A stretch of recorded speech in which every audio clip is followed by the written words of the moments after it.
to unmute on my side and not worry about the YouTube silliness. Getting angry at my foul language. We'll have to redo that for Zim, but I dual stream.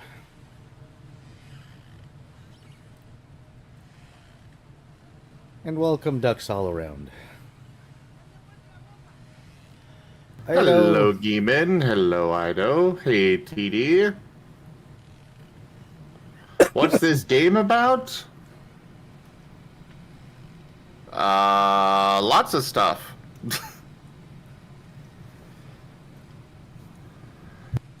We are following a band of adventurers from the City of Twilight, those that have been deleted from reality and have only one place other to go, which is the voids of nothing outside the bends of reality. Stuck between reality and unreality, and nothing. These brave adventurers go out to find other lost souls who have been ripped from the cycle of life and death that the universe provides. The never-ending cycle that most will enjoy for eternity, while these poor fools have lost their way. As the last bastion, as I try to be pathetic, or prophetic? What's that word? Profound? Profound. Stuck inside of a city run by a god that wishes not to be a god, and has recently disappeared. These individuals are dealing with the fact that they're eternal beings that will never be once again part of the universe at whole. Desperately clinging to mortal thoughts while being immortals themselves. Also, we most definitely do not go between world and world, sealing up the keyhole. No, that's Kingdom Hearts.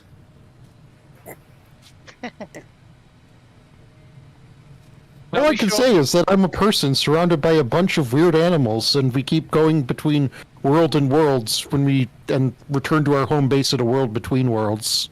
Uh-huh. Dr. Volt is Sora. Whatever the main character's name is, I don't remember. Narabane is Alright. technically not a god. He is never uplifted. Ascended. Ascended, thank you. Does that mean Sirius outranks him? Technically you outrank him, but he has more power than you.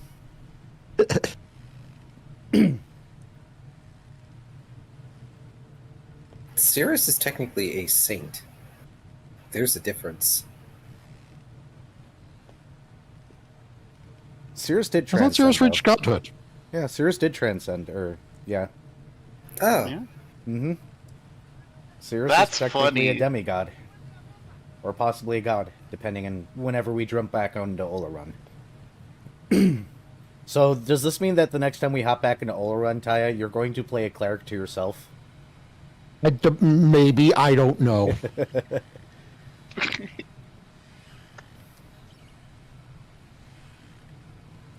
Var So- should be a cleric to Taigo. so what I'm hearing is I'll absolutely do it. I'll do it. that one of us needs to play at like a cleric, an oracle, or a war priest named Cumulus, who follows Cirrus. Cirrus, the patron saint of the great god, or of Erebane, the Unforgotten.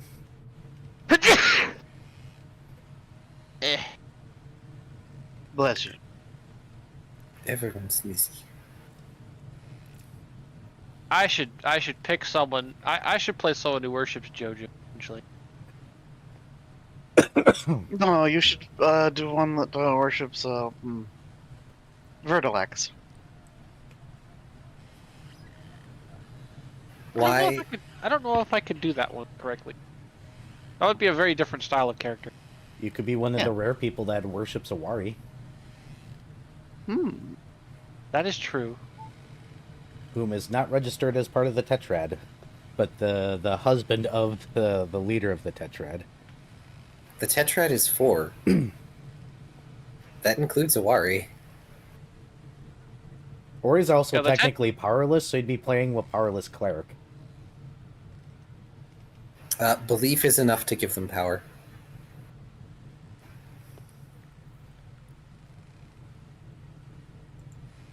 They might not get domain spells.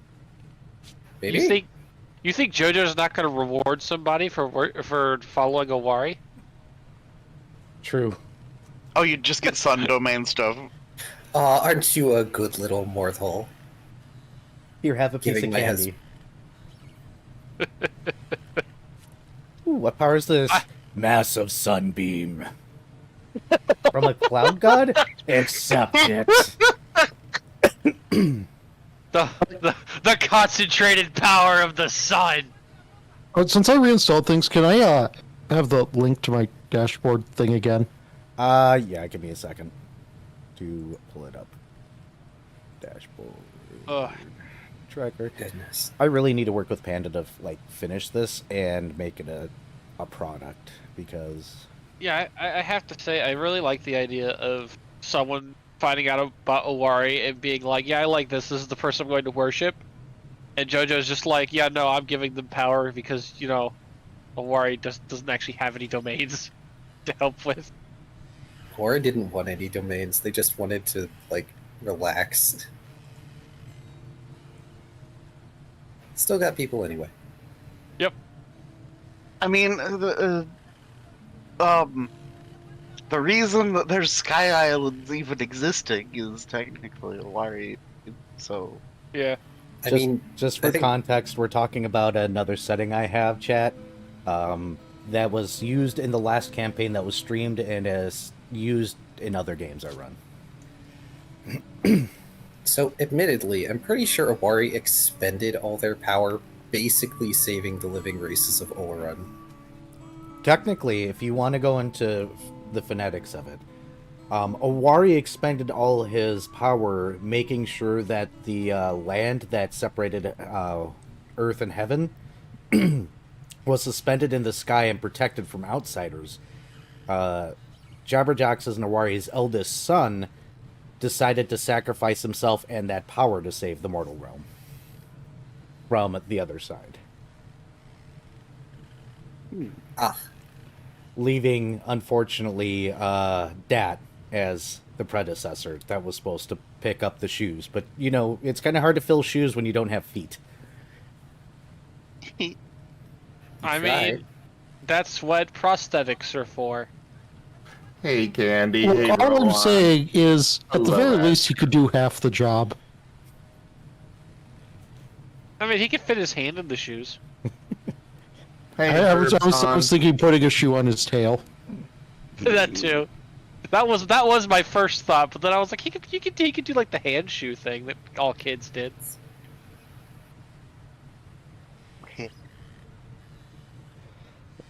Little bastard. All right. Shall we do intros before we go on too far of things that Yeah. I think at least half of the chat body wasn't around for? I'm Well, that ready. just means I need to go watch the previous game at some point. It is on my YouTube. Let's go ahead and do intros. I'm going to mute up and do it.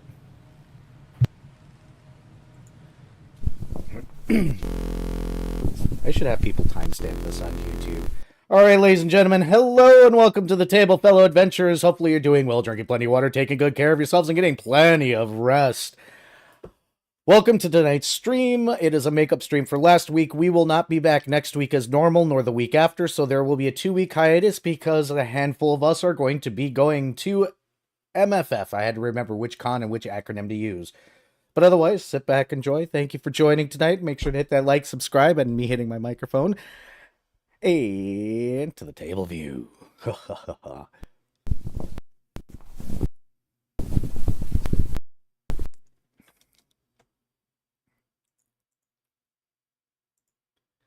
Ah, silly Windows. Hello. Hi. Rah. Hello. Then we just get Taya.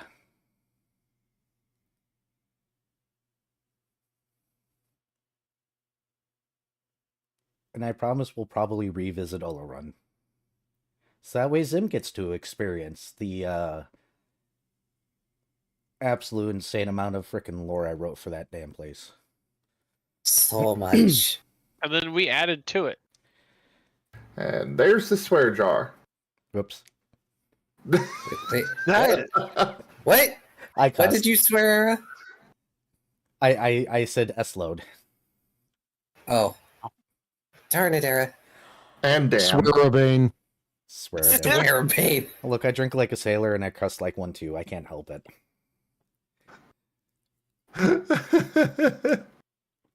Why do you think I'm not Well, talking? I'm sure it'll be fine. But since we're all here, welcome to the stream, everybody. I am Drunk Dragonera. I'm the lovely GM of tonight's game. I'm here to commit torture and agony to my players and very complex storylines because I either play 4D chess or I watch them eat the checker pieces off the board. And onto a key.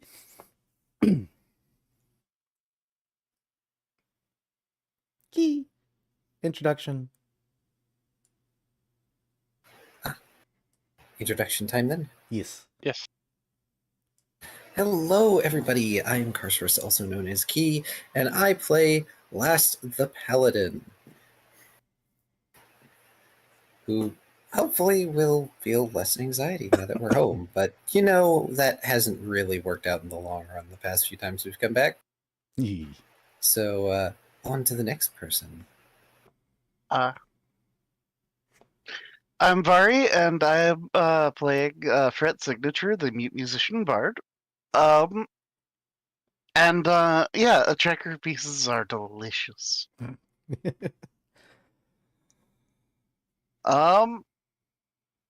Zim, on to you. Hello, everyone. I am Razim, and I'm playing as Paint, the African wild dog. He is a sentient feral, does not talk, but he has telepathy. And he is therapy doggo, and a kineticist entropist. And go Volt. Hello, my name is Oneko Taigo. I am playing Dr. Volt, the only mostly human person in this party. Unfortunately, he has the distinctions of being cybernetically cyberpunkified and German Character trait. and a is German. scientist. It's a character flaw. How many points do I get for having character flaw German? A grand total of -1. I apologize to our German viewers. He is the artificer. Also, yes, I apologize to the Germans too. Please do not invade Europe Rude. Leave Poland alone. again. Seriously, they are armed. Ugh. I Uh, suppose that's my turn then. yep. Oh yeah, no, Era. One of my chat members gives me the correct answer. The correct amount of points I should get for having a German character is Uh-oh. 9. Hold on. Discord is apparently going bazonkers.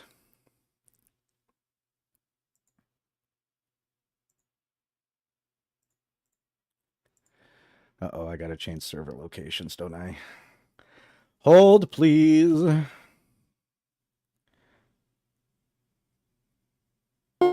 I've heard anything else. Is that Discord? Yeah, it's Discord.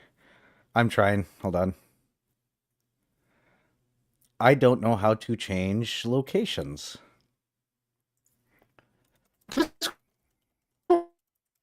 Am I dead? Gotta Oh. love it. Okay. Oh, I think you were good. did somebody that- get it? Cool. Okay, I was very confused. Did my joke even get heard? Did my joke kill the server? No, your joke got halfway through and it stepped out. The server was like, So- nope. You Yeah, killed my the joke killed server. the server. I should get 9 points for being German. I heard you, and I knew where you were going after maybe half a minute. It's like, wait a minute. I knew where he was going the moment I heard him speak again. I saw it. I saw it in the chat. Go ahead, Viv. Let's get your introduction out of the way before Discord decides to die again, apparently. Hello, everyone. I'm Viv. I play half cat, half shark Aberration. He's from an ocean world. He's an asshole. He hates the Fae. Looks at paint. I'm a yokai hunter ranger archetype. Leveling cleric. Stole Brian Coat. He's here to bite. All right, let's go. I'm just seeing like a political campaign. Stolbrine coat. He's here to bite. I'm here to take a bite out of crime. And Well, that's everything else Gruff while you're McGruff. at it. Exactly. And everything else while I'm at it. All right, let's go ahead and do the recap here. And all you, Key, and or Darren. Yes. Hold on, I need to address one of my chat members. Delta, I do not think we want to address people riding dragons in this setting. I don't know. It depends on what kind of writing people want to do. Please do not address this. Eyebrow waggle. You may cause emotional distress to a certain smoke lion. He had it I don't coming. know. That does look like a pretty tasty banana. Thank you for the biddy, Zim. Darren coughing as he cracks open the book for recap time. Right. So then. Session 26. No salvation for the wicked. Peering into the treasure room, Fragment get a look at what the currency of the world used to look like. Rather than coins, there are cloth scraps, though there are gemstones on the walls. Although on the pedestal, as if placed for a joke, is a solid gold, gemstone-studded submarine duck. Among the mundane equipment in the treasury are several items of interest that are distributed amongst the team. 2 different pairs of lenses, one taken by Fret and the other given to Paint. 2 rings of protection, again, one each given to Fret and Paint. Aegises of recovery, of which they are taken by Fret and Volt. A pair of gloves that catch Fret's eye as well. And finally, a belt that Last takes, allowing him to carry much more than he already can. Yes, Last has become the party pack mule. I understand this far more than I should. For those who don't know, Darren was a strength bard. Several pieces of armor are acquired by the team, as well as a few weapons that they use to shore up their combat capacity. When Paint lays eyes upon the golden duck, he immediately attempts to take it, somehow pulling down the thing. He barely manages to lift it, as the thing is enchanted to be 5 times as heavy, almost like a joke. Upon finding the duck does not squeak or chew, he drops it, having lost interest, the joke item hitting the ground with a heavy thud. Shoal looks at this and asks for someone to help get it into his bag. Fret blinks, but Shoal explains he wants it to decorate his boathouse. As the kitsune approaches, he attempts to help move the abominable luxury item into Shoal's haversack. Volt sees the pair struggle and comes over to examine the clearly enchanted rubber ducky. Through observation, Volt surmises the enchantment is triggered, but seems to simply make the object it's applied to much heavier. When Volt notices this, Fret makes an attempt to deactivate the magic, making the item so difficult to move. Scouring over the surfaces of this thing meticulously, finding one of the gems on it is a button. Pressing said button, the duck is now much lighter. This annoying item reminds several of the recallers of an immovable rod, but not quite at the same level of functionality. Arson is snickering. Didn't you refer to it as like immovable rod meet less movable ducky? Yes. Arson is snickering off in the corner, highly amused by all the effort Foof put into his little testing item. Apparently, he used it to test new members to see how long it took them to figure out the duck has a button. Fret gives Arson a look and slides the duck into Shoal's bag. Last, ignoring much of the duck shenanigans, has been meticulously acquiring every single gemstone in the treasury. It is a rather extensive list overall, but the Vaporous Paladin has plenty of time to fill his haversack. Without any remorse, Last pilfers the entirety of Arson's shiny rock collection. When the team appears finished looting, Arson asks if they have anything else planned before they just lay low for now. Since right now, he says they don't want to go outside. Fret asks for a room with some privacy, which Arson seems capable of providing. though Arson also offers the use of his observatory, which has a view capable of looking in on the ritual house. While Arson muses about why the guards who killed him didn't take any of the equipment, only furniture, Fret excitedly goes up to the observatory. Said observatory itself is filled with lots of junk, as though a pack rat had begun a nesting hoarding habit inside. Random pens, keys, a poster for a show, a stack of socks, a plethora of hats, and lots of other junk. Toward the back of the room is a small telescope at a window. It appears to be a proper spyglass, telescoping and set up to look across the city. Fret makes his way through the clutter to peer through the spyglass and see if he can spot anything of interest. Unfortunately, the fox has difficulties working the telescope, although he can spot the gray smoke, even with the spyglass not entirely in focus. At some point, Shoal finds the equivalent of a lint catcher ball, tossing it into his bag for later. Seeing Shoal picking up things that look like toys, Paint decides to follow them around while they go about looting. Last hides for a bit in the private room to change his armor out for something better. Fret catches Last in the midst of fitting a breastplate onto his person and scribbles out that he would like his book back from Dextrol, when the leader has the time. At first, Last questions it, but sees the merit in getting the book while they're safe. It takes 10 minutes before Dex answers the call, but the tired-looking cough does hand over Fret's book when asked for it. Apparently, according to Dextrol, the magically sensitive individuals of this world can sense and even see him, which is problematic. And also it seems each leg of this world's history attempts to bury the last. Both facts Fragment have come across as they've flailed about the city. It's starting to look like this team is a little less coordinated even than my own. But what fun would it be if there was coordination? I was the ship quartermaster. Do you understand how difficult that was? Nope.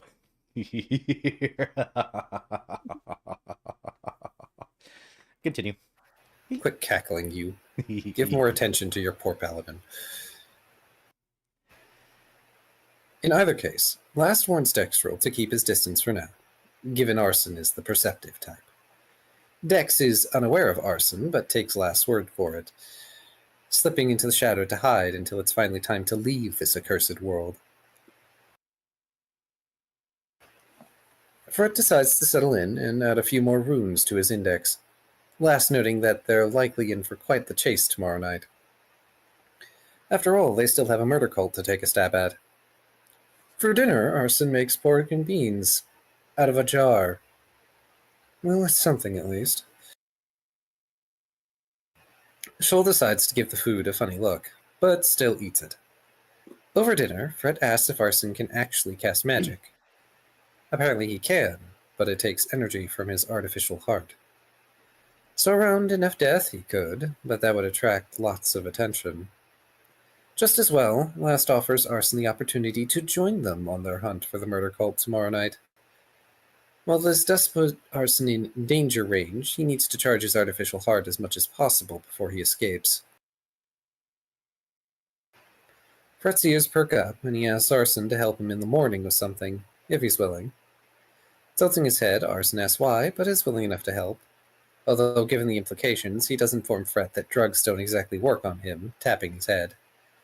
The implication by Arson being that magic also doesn't work on him, but Fret doesn't seem to get that bit of subtext yet. Spending a night with Arson in his home is interesting. He has lots of stuff, and is trying very hard to be everyone's friend now. Shoal attempts to find a corner to hide in so he might sleep in peace. After he notices Pink getting fattened up with cookies, Last snags his wild dog away to one of the private rooms to keep Arson from odor-feeding the pup. Fret takes the latest cookie instead, taking out a Wandermeal bar to compare them. Seeing this, Arson takes the bar and yeets it out the window.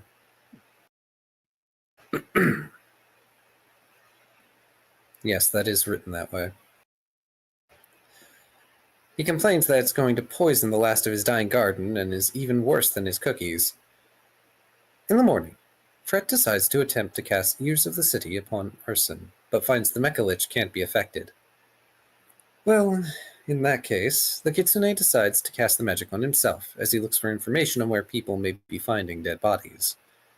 Specifically, the leftovers from when the killing cults are done with their victims. The magics pull Fret's senses toward where the bars were before. Rumors of parts being found in the alleyways there more and more recently. It's also rather far from the fairgrounds, north of the bars somewhere.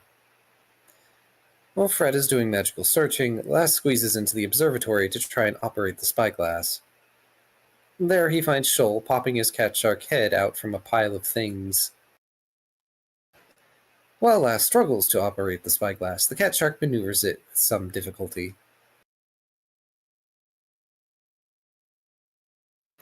Strangely, through the lenses of the telescope, Shoal sees the smoke coming from the house is black. When he tells Lass this, the paladin flips through the book of notes he was given, but there's no mention of black smoke. Concerned, Lass burstily moves down to the kitchen to find Arson making waffles and stacking stuff on top of a tranced out Fred. Shoal continues to watch through the spyglass, noting cinders and flame in the smoke, as though the fire is burning hot and humid. When Lass reaches the kitchen, he sees Arson using some sort of strange metal molding device to make waffles. At least it's working. Possibly. Upon asking Arson about the black smoke, the Mecha Lich seems confused. Then Lass says it's coming from the chimney. Dropping everything, Arson rushes to the observatory. Shoving Shoal out of the way, he takes a look. By the time Lass gets back up there to ask Arson what it means, Arson just explains he doesn't know. The smoke means forge fire. It must be intensely hot, but he's never seen that before. With this information, Lass notes they'll need to accelerate their plans.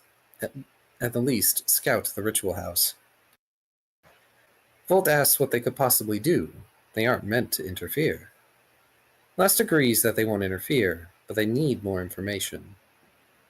Turning to Shoal, Lass tells them to grab Fret and take him to scout.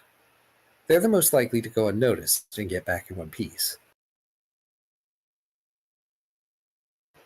It's at this time Fret comes to the observatory, brushing spices and such from his person as he asks what happened. Brought up to speed, Fret suggests they get going then. Though he asks Arson if he has any disguise kits they can use before they go. This incites the frenetic and frightened Mecha Lich to shove things around and head downstairs. He shouts that he has lots of makeup. Giving an exasperated sigh, Fret follows after Arson, finding him digging out plenty of makeup kits for use. Scrutinizing the makeup with an appraising eye, the Kitsune nods at the quality of it. It will do for better disguising himself and his allies. Since Lass locks up, trying to make a decision, Shoal unilaterally decides only he and Fret will be going on the scouting trip. When Fret offers to have Arson along, Arson decides it might be best he stay home, since he has no idea what the forging smoke means. So Fret goes about creating a pair of great disguises for himself and Shoal. The Kitsune's disguise is impeccable. It's nearly impossible to tell him apart from any generic citizen of the world. Fret doesn't even bother really hiding on his way to the ritual house, though Shoal manages to slink along relatively unseen.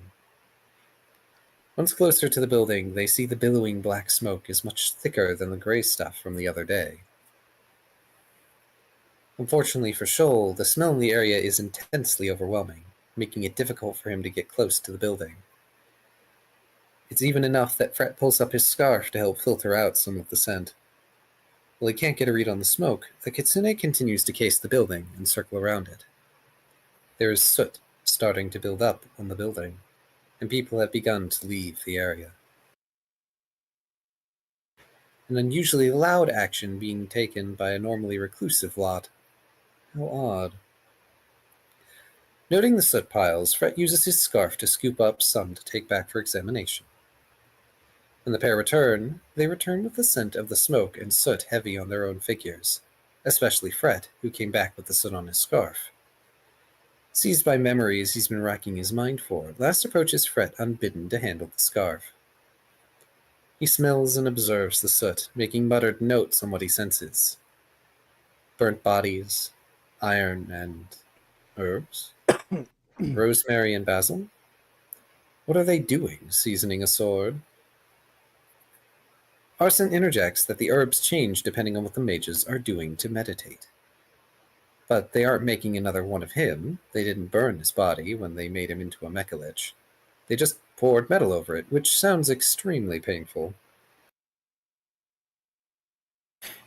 Fred notes grimly that maybe they don't need a body for whatever they're doing.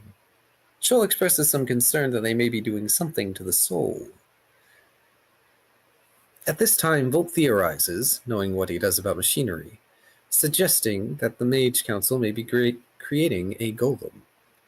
Given Last smells iron, it may be an iron golem, which would be problematic.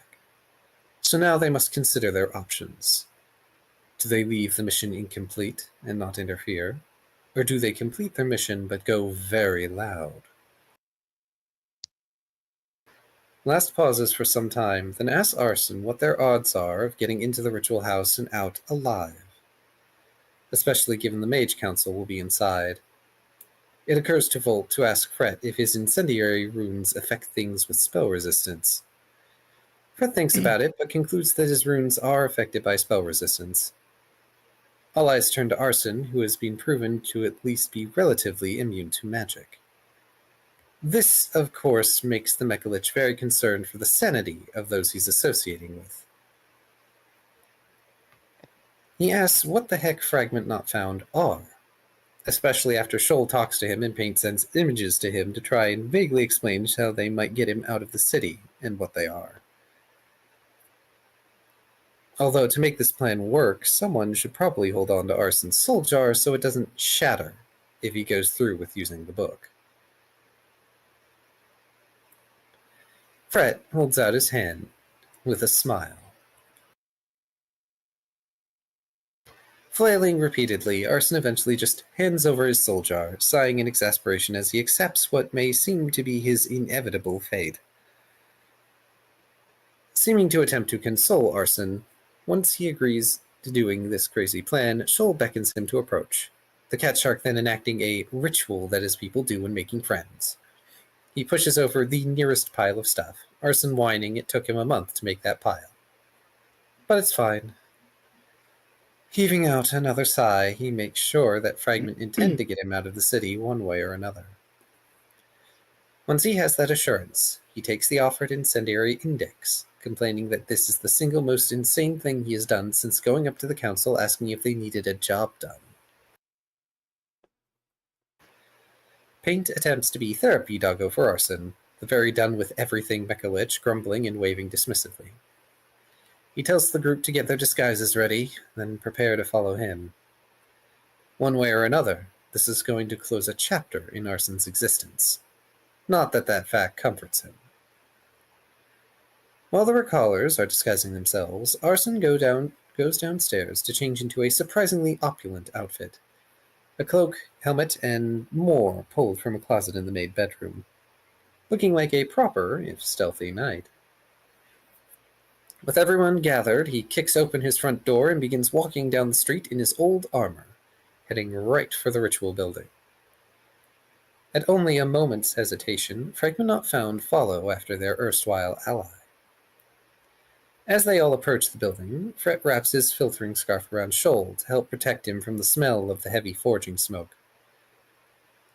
Moving around to the side of the building the chimney is on, Arson holds up a finger as he stops. They're on the other side of that wall, Arson notes, and then begins climbing the chimney. Now that Arson is on his way into the building, Fragment Not Found move themselves a safe distance away. Better to be safe than sorry in regards to the destructive distance of runic magics, especially given the rumors of the power of an Ix's index back in Twilight. Shoal hunkers down in stealth by the alleyway everyone else hunkers down in, watching for what happens. After a few short minutes, A fire more blinding than any the recallers have seen engulfs their vision. Once it begins to fade away, there isn't any sort of wall or chimney left anymore.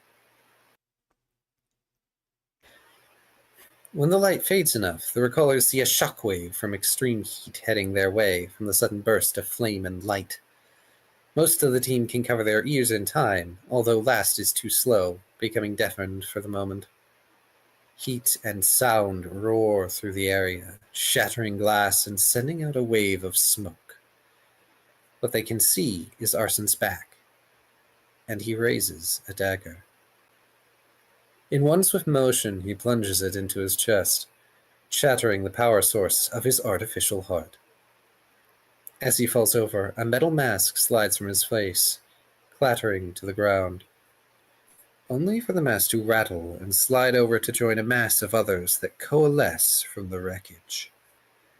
The head of the unfinished mask golem is a porcelain mask with a sapphire set into its forehead, eyeless gaze turning upon the only living souls left nearby. The masks separate from each other and begin to hover and fly towards the recallers, much like a swarm of deathly iron faces.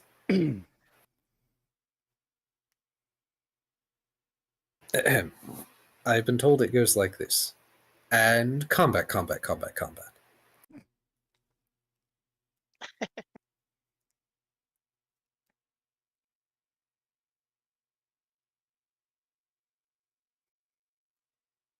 So if you want to know more, you got to watch the VOD. Yes. You should start adding a page break after combat for your own ease. Yeah, I should probably do that, honestly. So I would like to note that there was one little comical note during the combat that I found amusing of Fret kind of moving to the front and preparing to face the golem, and then literally everyone running past him. Yep. Brett manned up, and then everybody charged. Sorry, Frat. You tried to cool guy, and we ruined it. The I don't know weeb what tried you to weeb. expected It's from fine. Shoal. It's fine. We wanted to defend our squishy. Yeah, the weeb tried to beat the main character and got told, "No, you're a weeb." Yep. That's what you get for playing a weeb. Indeed. And combat ends as we finally rip a mask from Shoal's face.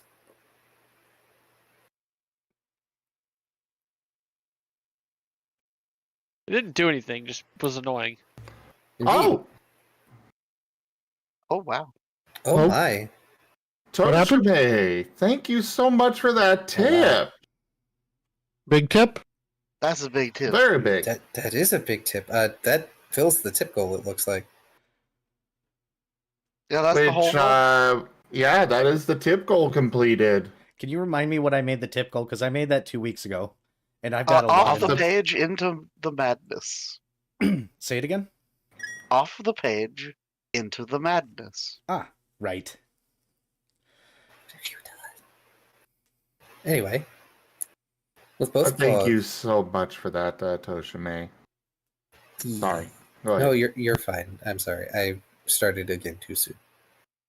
Anyway. With both claws, Shoal tears off the mask, the last of the magic of the golem fading away.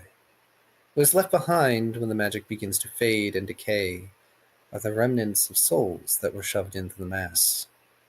In all, there appear to be approximately 30 souls. With combat over, Fret remembers Arson, rushing over to the Mechalich's crumpled form. Unfortunately, Arson's body is very much dead, the power source keeping him alive now destroyed. Last follows after Fret, tapping him on the shoulder to get his attention. The Kitsune turns, tears starting to run down his face as he looks up at his friend. The Smoke Lion tells the distraught bard to check the soul jar.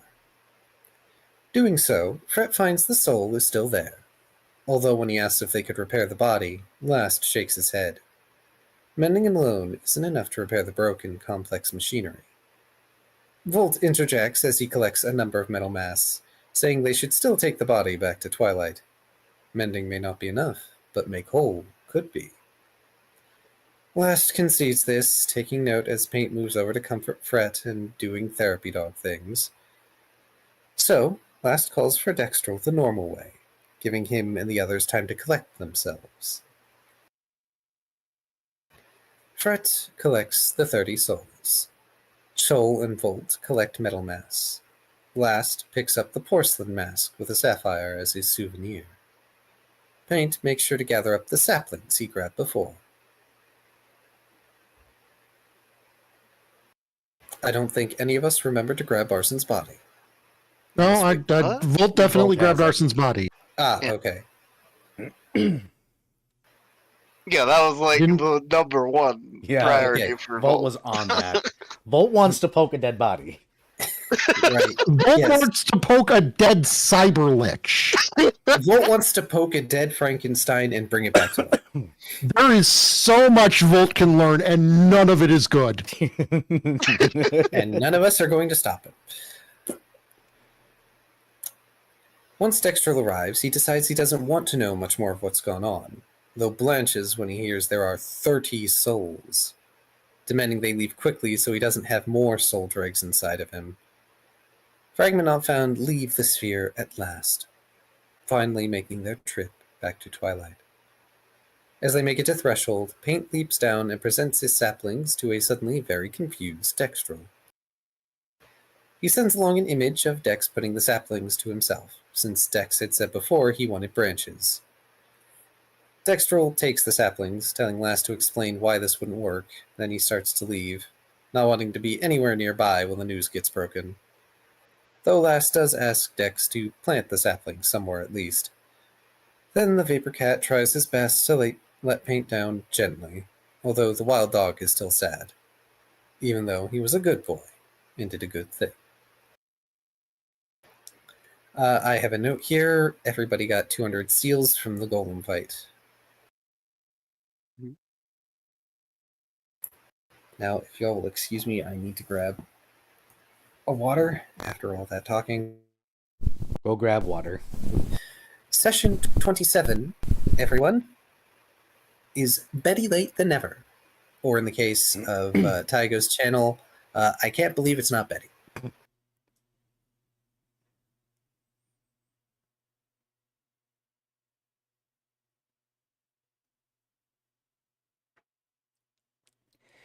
Yes, so we open up with Dexter leaving and the party left to check in their particular members.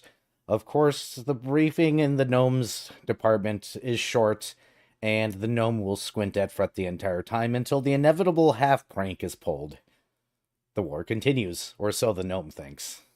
Fret is probably just having fun, I assume. But once that is done, the 30 wary souls will be taken into Threshold further for the transition period to begin. That way, those that are professional at this end of things can explain to them what happened, why they're here, and where they're here, and all the rest of the fun stuff after experiencing whatever horrors they might have down below. On that Does that planet, include that is. Arson's? No, Arson's soul is in a jar. You guys have yet to free him. Last is going to tap Fred on the shoulder and gesture at the jar. Yeah, Fret will produce the jar. Hold it out to Last. Thank you. Fret Hopefully, will they pull will out be... his chalkboard and scribble out. I figure you being Paladin of Sir Erebane would be best for this. Wait, are you expecting me to chaperone this soul? Fret makes a really big shrug. Just uncorks the jar or like pops the lid open or what have you to set the soul free. You pour the contents out like a liquid, and it splashes on the ground awkwardly with a little bit of a splorch, At first, it resembles nothing but a green goop that is slightly neon in color, before coalescing into a very naked form and very unmechanized form of the previous known. Thank you, Cat. That is very appreciated. Please settle down. He can't How decide many how he claws wants to just speak got now. injected into your skin? A very unmechanized arson. As he takes a deep breath suddenly and sits up, he looks around and goes, I died, didn't I? Yep. Who? Sort of. Hold on. Is my body nearby? I need my Paint brain. sneezes. Dr. Volt produces the body. Oh, fantastic. He literally picks up his dead body, shakes it a little bit, goes, how does it feel? Actually, it didn't feel bad at all. I'm just kidding. I screamed just to amuse myself because I knew this me would be absolutely elated by it. And then he presses his head to his own and goes, the actual fuck did I get myself into this time? Fret will scribble out in bold italic text. Welcome to Twilight. He looks over. You dumb bastard, you couldn't even get me out. He slaps himself. Technically, you are no. out. You did make it out of the city. I guess that's true, but, you know, without me and him, his moral compass was a little messed up.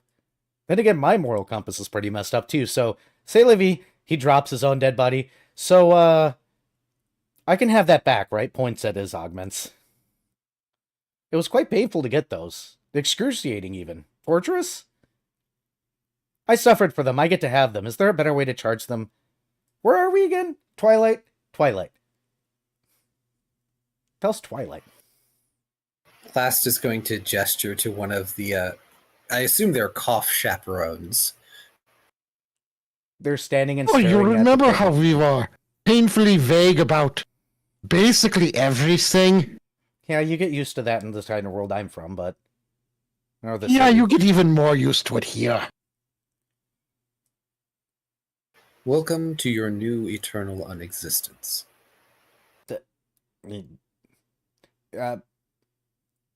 Okay, those are words. Put in a Yep. very particular You order. get used to that here. Why do I feel like I'm just gonna get a headache if I think about these things? You will. 'Cause You get used to that here, too. Yes. Yes, you will. Okay, what now? Well, now one of the chaperones is going to take you and teach you about where you're at and what goes on here, and then you can figure that out. Oh, I get to go to school? Is this like a real-life Frit- thing? Fret does scribble out enthusiastically. Also, yeah, there are colleges and stuff. Oh, they burnt those down years ago. Well, I should say I burnt those down years ago, because I had a big hand in that. But... Last is just steepling his fingers as he continues looking very just deadpan at Arson. you guys look They're- weird. Oh, right, the disguises are gone. Anyway, there is an acclimation process. That is why you need to go with the chaperones, the big tree dragons. Here we call them Cough. C-O-F-F. So those aren't trees staring at me right now? No, not really. Ooh, creepy. I think they're quite pleasant. Puts his hands on his hips. Well, I guess this means I have to put on pants now. I'm sure that clothing will be provided to you and every other reformed soul. Why? He leans down and starts pulling off his own pants to put them on. I have pants right here. Fred just shrugs and goes to help him remove pants from his own dead body. So what do I do with this, by the way? He points at his dead body. You... Last pauses, looks over at Bolt. Technically, the body would be his personal possession, wouldn't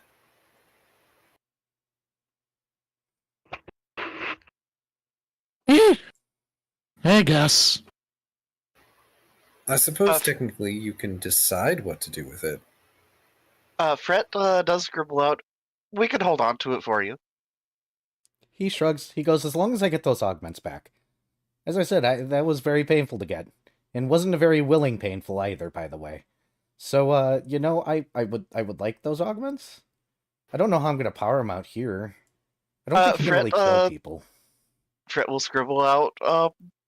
You might not need them per se here. Well, at the very least, if you allow the good doctor here, as he gestures to Volt, to study them, perhaps he can find a better way to get those augments attached to you without it being excruciating. Oh, sure. He'll pick up his own dead body and then proceed to offer it to Volt. There isn't any hand rubbing. I'm just imagining the very German smile. But it's that black guy rubbing his hands together meme. I know the one you're talking. Who is he? I do not know who he I don't is. know, but he's so cool. Like Yeah, boy. no, not that one. That's a different that one. one? That's a good one too, though. That's the only one that's the one that like lives rent free in my head. Yeah, he's in like a yellow suit. Anthony Adams. The names, they mean nothing to me. One way or the other, Arson will offer over the body, and once it's taken, he'll put his hands on his hips again and go, I still have no idea what's going on here, but this doesn't look like a city. Well, there's a city over there, but this doesn't look like my city. It's not. And I'm free of a jar. And I'm free of that, points at himself. Fret will scribble out. And if you join the Recallers, you could, in theory, explore the entirety of the multiverse. Fret has already written this out, but Last is like making the neck cutting motion and shaking his head from behind Arson while Fret has Arson's attention. Arson will smile all wide and be like, I don't think your friend likes that, by the way. Oh, good. You're still very perceptive. Wonderful. Big ears. He holds his ears. Also, you're wearing armor. It kind of goes squeaky, squeaky, squeaky when you make brash movements. What I wouldn't give to have a proper handle. Look. I'm just gonna go, ooh, Whiskers is here. Hey, Whiskers. Whiskers cute. Whiskers is a cutie. Go ahead and flip to the table there. Whiskers is up front. I'll praise the bone and jello. Hi, Whiskers.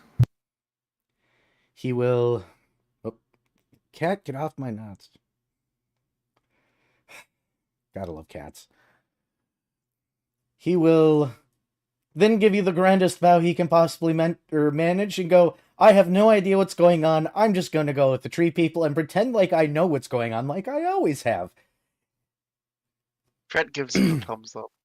And you can keep the gems as payment. Except for, do you guys got the obsidian? Please tell me you got the obsidian. That was my favorite. It had a little bit of a silver sheen to it. Hang It was on. an orb. An orb? Yeah, it was the Odd. first one I ever bought. First paycheck. Let's see here. What criticize? Sunstone. Opal. Pearl. Here. Yes, obsidian. Grabby hands. The least I can do for an ally who sacrificed much. Also, now I'm an ally. Considering you very likely saved us from the full brunt of that golem, yes. Oh. I have no idea what killed me. There was just a lot of smoke and a lot of heat, and I couldn't breathe, and then suddenly I was dead. It was a mask golem. It put a mask on your face and made you kill yourself. Very evil. Very obnoxious. Boring. The dead. mages have lost their tact. But he makes grabby paws for the silver sheen or the obsidian. Last will happily hand over the obsidian orb. He'll turn on his heel, walk up to one of the trees who have been the cough, standing there just watching this happen with that unamused, oh boy, expression on their faces. And he looks up at them and goes, "Tree daddies, take me to my new home." Ah. They look up at you guys and begin to walk. And he goes, "Oh, no fun. This place is going to be boring." Starts to walk along. Less than you think. Oh, if only it were back to being boring. Actually, Shoal has a bad idea. Shoal is not going to elaborate on this bad idea, however. But he has a terrible idea. Fret Go ahead. will scribble out. So, shall we report back to the person we picked up the job from? Technically, you go back to the tavern. Yeah, Shoal real quick is going to be like, Arson. I'm gonna find you later after your introduction. I have an idea. Thumbs up. Do you know what the funny thing about you guys call me Arson is? What? My real name is Arnold. I like Arson better. Same! That's why it's my name now. Bye, guys!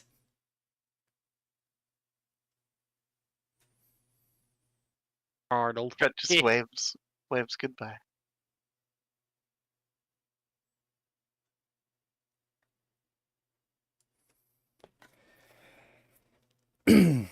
So are you guys Shoal going- is mildly surprised by the lack of concern at the fact that he has an idea involving arson.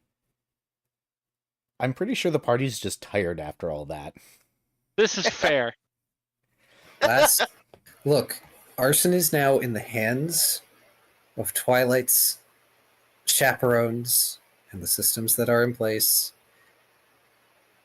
Yeah, After whatever length of time is necessary to get arson acclimated to how things work here, Shoal still wants to do something involving arson. That is Shoal's problem. yeah, but it's involving arson, so it's going to be everyone else's problem too. This is true. Well, Fret's just okay with this. Like he, whatever. And that's the main part of the plan. Is it's going to be a problem for everyone. Do I have to get a commission of Arson just to have him as an NPC art on the table now? That's up to you. I might contribute to this. We'll see. I got MFF next week, and thanks to the oil change, the water bill being higher than I expected, and a surprise purchase for the cat because Black Friday sale, I don't have as much money as I want for MFF. Oh, Hence why I have the How bill I'm- assistance thing up on my channel right now. How I'm going to feel about FWA. It's fine. I've got enough to make it work. I don't need to spend oodles of money on silly things. I just like to. yeah. Like last time I conventioned, I actually didn't really spend a whole lot of money. Well, aside from the room, but that's usual. Yeah, I'm the one that buys a bunch of dumb shit. Me and Cass have a proclivity to do shopping, Same. especially not so sober shopping. Not same. I'm sober when I shop. We have made a lot of interesting design choices for this house since buying it. But it's all worked out. Well- Either rate, you guys are going to travel to the tavern, and as you guys make it to the walls of the city, you guys notice some interesting changes. First of all, right outside the walls are a pair of guards. Not like cough guards, but proper guards from the same organization that certain paladin here is part of. Actual guards. Yes. Well, No longer leaving the work to the cough specifically, it seems. The cough are absolutely nearby. As you guys travel in, you notice that it is somewhat the same as you guys left it. There are definitely still people walking around with weapons very obviously upon their hips, among other places that people tend to keep weapons, though it doesn't feel as strained and heavy as it has historically. More recently, historically, I should say. You guys are able to manage through the streets just fine towards the tavern, and even some of the areas that were being avoided before seem to have begun to pick up populace again. When you get up to the tavern, there's a sign in the door that says there is not a bar fight in X days. X being some number that would indicate Thursday if Thursday existed here. And not No a bar bar fight fight? is in parentheses. Ah, The bar that had... Quotations? Yes. Yes. There is, quote, not a bar fight, unquote, happening on the equivalent thereof of this place is Thursday, since I don't have that notepad up with the dates created yet. As you guys walk into the tavern, you notice that there are actually a couple of people here. Betty is not here for obvious reasons, but Tooth does look up from the counter, and he says, well, well, well. Welcome back. How did the first mission on the D ranking go? It could have been better, but I would say managing to retrieve 30-some souls an amount of success. Ha! That'll make the operas... well, feel something, I don't know. I'll just report it and walk away. They start talking, I don't always listen. I don't know that the client will be particularly happy, as we couldn't fulfill one of their conditions, but I'd say that we completed the mission to satisfaction. Dare I ask what the other condition was? Non-interference. Oh, bloody hell, what is that buffoon thinking? Anytime that we have to deal with people, you're going to affect things. It's just the way things are. Well, the original mission had us merely waiting for something to happen and we'd retrieve a soul. Unfortunately, unforeseen circumstance caused things to escalate outside of our purview. Well, that's why I sent you on the mission like this. I figured it'd pull you guys out of your comfort range. He'll pull out the paperwork for you to fill out. Go ahead and fill out your report. I'll review it, and then I'll pass on details. Oh, that reminds me. He reaches under the bar and pulls out what looks like a certification. Your request for your cough to go up a level more or less got approved. The problem is that's Araban's job. So, congratulations on the future of possible things. Shrek gives a thumbs up. Blast, having just sat down ready to do paperwork right there at the bar, looks at this certificate, looks back up at Tooth. Am I supposed to hand this to Arabane? No, I was going to say this is for your records. Your cough will be issued one in short succession, probably in the next couple of days. To let him know he was approved. It's just nobody knows where Arabane is, so kind of hard to have him do something when nobody can find him. Right, of course. Blast smiles. One way or the other, fill out the paperwork. Anybody want a drink? Fret raises his hand. Shoal gives Fred a look. Fret gives Shoal the counter side eye. Squint. Eyebrow waggle. Tooth will put down a drink. He'll allow you to fill out the paperwork. Try not to immediately pass out this time. Shots fired. Fret just sighs dejectedly, because over to the drink, and begins drinking. Anything of note last/lost puts into this report that I should know about. Okay, let's see. He has a lot of details to write about this world. All of them center on how it sucks. Yes. He will also be including the notebook that he had been given as part of the report. Oh boy, so you're gonna be there a while. What does the rest of the party want to do while Last is being extra detailed?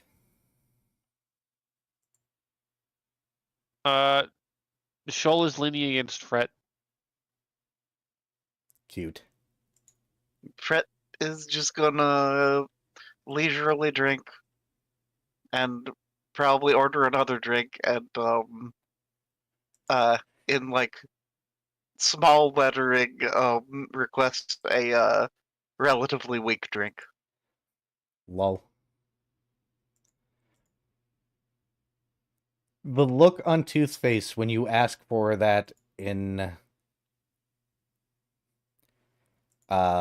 quieter terms that Tooth gives you, like he's about ready to shout it, then decides to be nice because he's in a good mood. You'll get a nice warm buzz by the time Last finishes. Tooth will look at all this paperwork that was just given to him and he'll be like, all right, so here's the deal. This is a lot more than I expected, so for now, instead of me reading this here and making y'all wait, go take a day off. And I'll meet you here tomorrow. Sounds good. Fret gives a thumbs up. All right, then.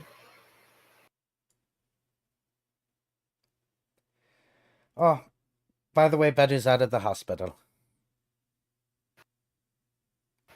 Oh, Oh no. She gave me consent to tell yous all that. excellent. Perhaps you ought to wish her well, Shoal. You're gonna need to wish me well. What are we talking about here? I went to her house.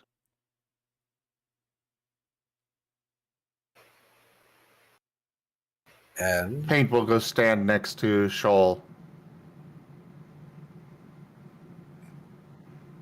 He will send along image of the two of them standing proud and strong.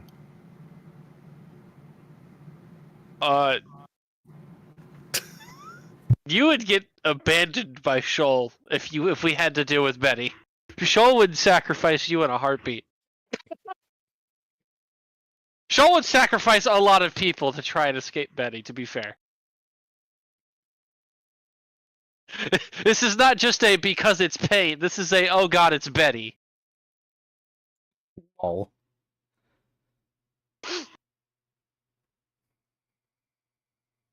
Ugh.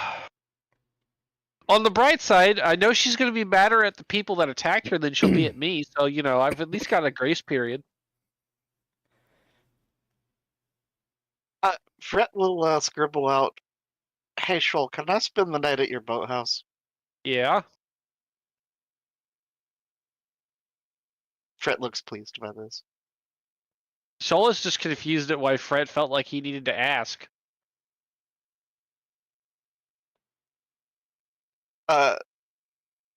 Fret bonded minds that he would feel awkward not asking.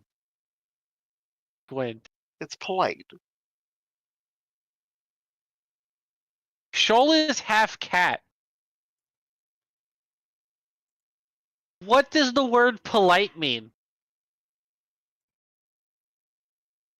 Shoal's Fred never just- heard of this word in his life. Fret There's just not gives there's an not even a exasperated translation to that into his home language. There's no word for polite in rare.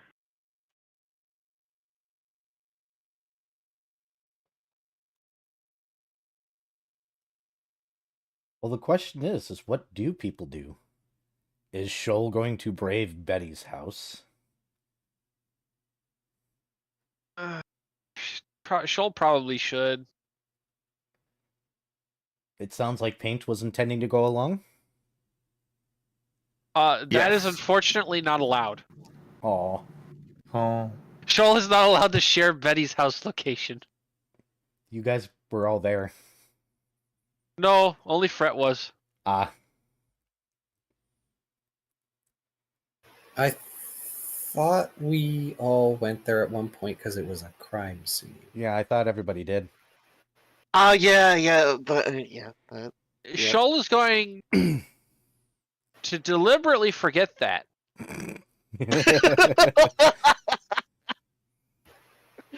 That didn't happen as far as Shoal is concerned, therefore he can't be punished for it. Indeed, and it's not like anyone else is trying to join you. Funny. Well, what about the Fred will bonded mind offer to Alfred to come with though. That one's more fine because Betty knows that Fret was with Shoal for that, I believe. So and also, that way somebody can call an ambulance for Shoal. Lol. Okay. Call an ambulance, but for me. For me, it's definitely for me. In fact, call 2 of them. I'm gonna be in 2 pieces. All right. What about you, Dr. Volt? Are you going back to your lab immediately to poke at things that you probably shouldn't be allowed to poke? Oh, yes! Okay. Dr. Volt has many new scientific ideas because, his world was already rather versed in biotech, though it was a bit more emphasis on the tech, a bit less emphasis on the bio. So he has many interesting things to think of from the other side of the perspective. Yes. What about Last and Paint then? What do you two want to do?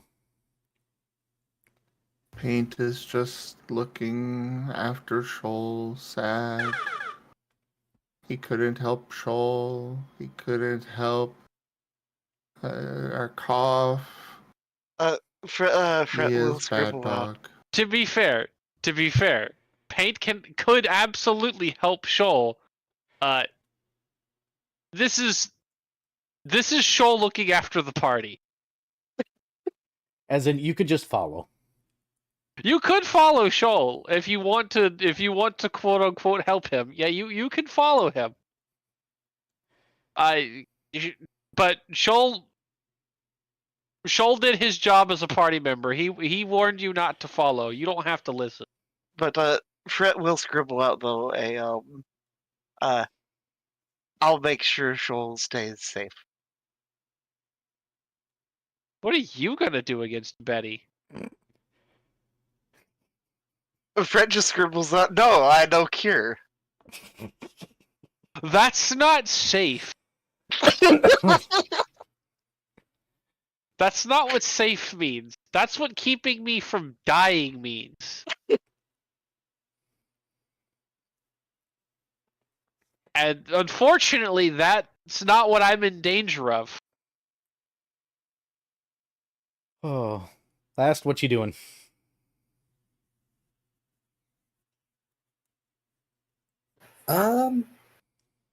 Well, Squish the doggo. well, that is one of the first things of order. Last is going to finish his report. Then he's going to get down and give Paint a hug. You did well. Is there anything you'd like to do now that we're home? He just hangs his head dejectedly.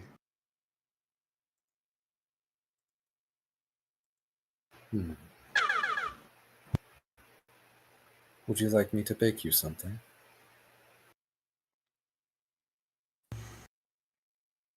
He will nod. Then let's return to the bakery, shall we? Did you want me to carry you? He'll shake his head and move to follow. As you wish. But the offer was made. So, Last will stand up, shrug, and go to the bakery. Fantastic. So here's what we're going to do. I'm going to take a brief moment to go and take my medication. While I'm doing that, can one person from each group, the 3 groups, please roll d20 so that way we can figure out which order we're doing everything that's about to happen in. And I'm going to be right back. Feel free to talk amongst yourselves. Woo. Why are we wooing, Vari? I rolled us an 18. Nice.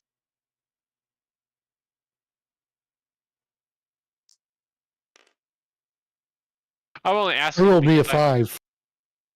I have my mask on my face because my eyes. Oh no? Oh, I'm sorry. My eyeballs don't like light right now. So Darn it.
Also, poor Pain.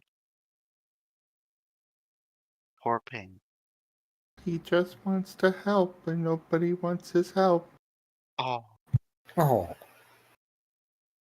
well, Paint could look at it like this is Shoal helping Paint. where's my d20? You really think he's going to look at it that way? no. I mean, what? When it never matters.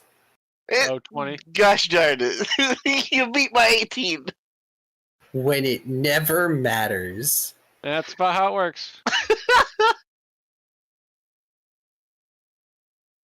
Me quietly wishing I could save that 20 for another time. Just be an oracle. No.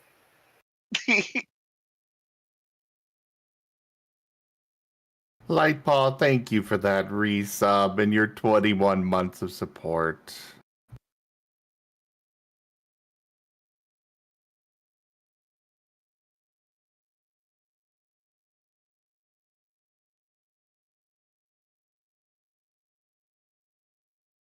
Actually, I wonder, could a Paladin Oracle multiclass work?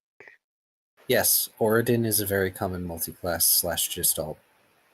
Huh. Specifically, Pei Zin Oracle, I believe it is, for lay on hands. Just take your friend's pain and then heal yourself as a swift action. Fancy.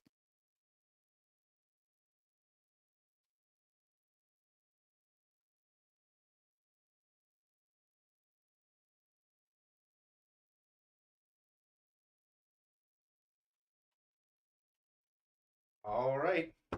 I believe I heard the order of operations starting with Paint and Last going on to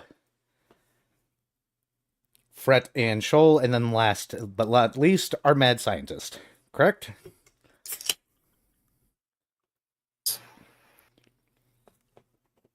Me remembering. I got a 5, so I'm probably going last, yes.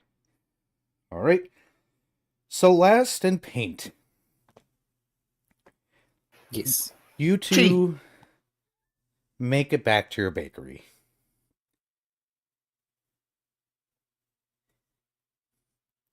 And it's just that. It's your bakery. Nothing seems to have changed at all. A matter of fact, it's completely repaired from the explosion. Almost seems like a distant memory. Even the smell is gone. Townspeople are walking by and you're allowed to sit down and make. What are you making today, Last?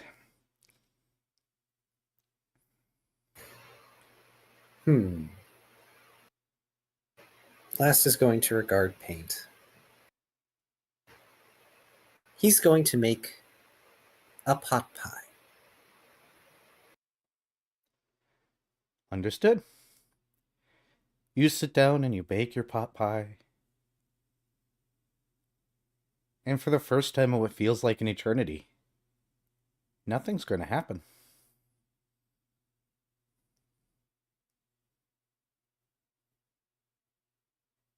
A weird churn of normalcy.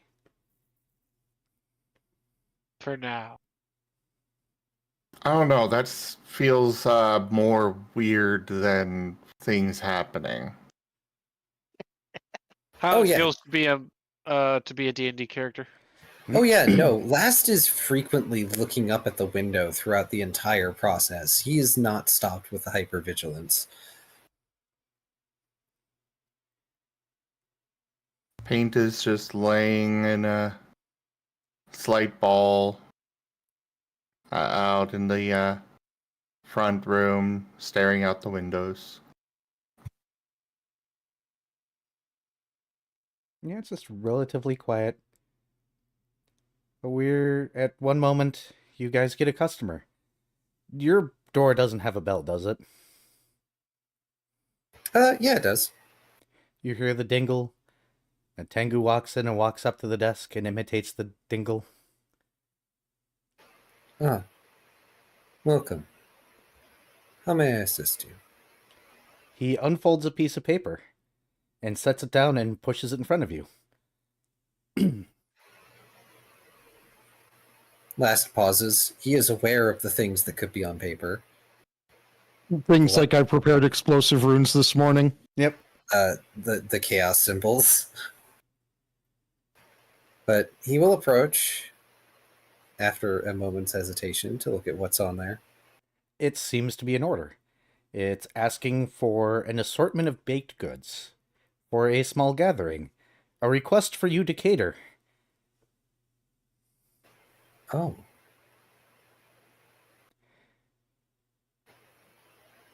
I see. Give me some time, and I'll get this prepared for you. The Tengu gives a feathery thumbs up, and then he'll look like he's about to turn around, then turns back and looks at the paper, then pats himself down. Then looks around to see if there's a menu. Then flails. Ah, yes, I apologize. I don't usually have a formalized menu. But if you have a request, or you see anything you like, please, feel free. Last just sweeps a hand, gesturing to the various display cases. He does the very bird head tilt thing and then goes around. You don't have any tea or anything on display, correct? No, he does not have anything beveragey on display. Only, like baked goods. Do you have any teacups or anything within view of the front counter? He does. He does have a set of teacups and a kettle. So after doing the weird dance that birds do when they're looking at things with the head tilts and the bobbing around, he'll go behind your counter, pick up one of the teacups with his beak, and then stare at you. Ah, I see. I'm not sure what tea I currently have, but I can brew you a fresh batch, if you please. He shrugs. Please, have a seat. He will go to sit with the teacup with him. Then when he sits down, you hear him go ping pong. And then chitters to himself, much like a bird would. Oh, Last is going to put the kettle on.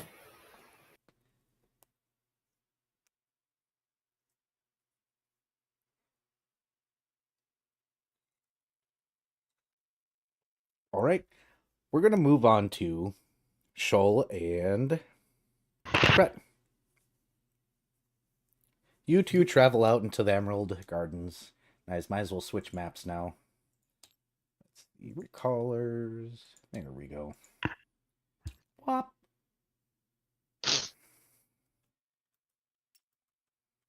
Emerald Fields. Nope, not Emerald Fields. What was it called again? Where is it? I name things so often. Pleasant Meadows, 14. Yep. Whop. And then you're in academia.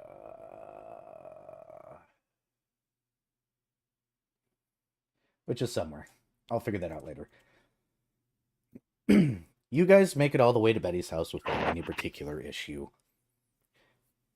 When you guys get there, any of the damages that were once done to the house seem to be gone. The door is shut. The lights seem to be on in one of the rooms. Nothing unusual at play here. Just a very common house out here. Quiet and tranquil this place is.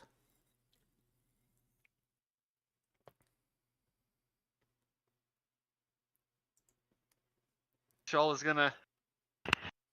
Oh, let me fix my microphone. There we go. Okay. Shawl is gonna just kind of take a deep breath and then bap the door. It takes a few moments before Betty comes to the door. When she opens it, you guys are in for a slight surprise. It looks like she's shaven a good portion of her head, leaving nothing but a thin strip of her hair down the back, or down from the front to the back, tied up. She's not wearing her normal clothes, but seems to be wearing attire that could be from a monk, probably from her homeworld.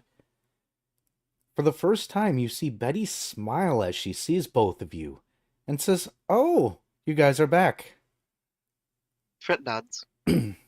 I was actually, going to come talk to you guys when I heard you were back in town. She'll step and open the door. Please, come in. Oh boy. Fred has a momentary look of panic, but then steps in. Yep. Same. Yeah. She'll shut the door behind you with an ominous click. That's more in line of what Shawl expected.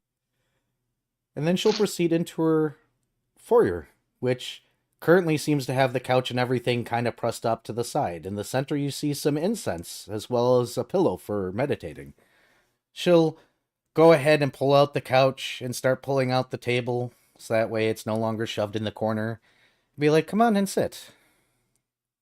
I know, you guys aren't used to seeing me,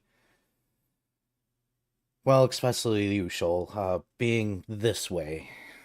But I assure you I can explain. Fred will just nod and go to sit as directed. Same. Do you two have Also- preferences on tea?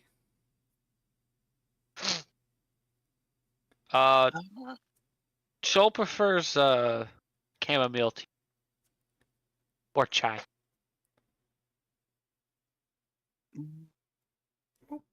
Fred will actually pull out a box of ceremonial tea. If you wish that. She'll take it and she will proceed to set up the display right there, or the brewing stand and everything right there in the coffee table. She'll pull over her pillow and she'll kneel on it. And as the tea's going, she'll be like, all right, I guess I have some explaining to do.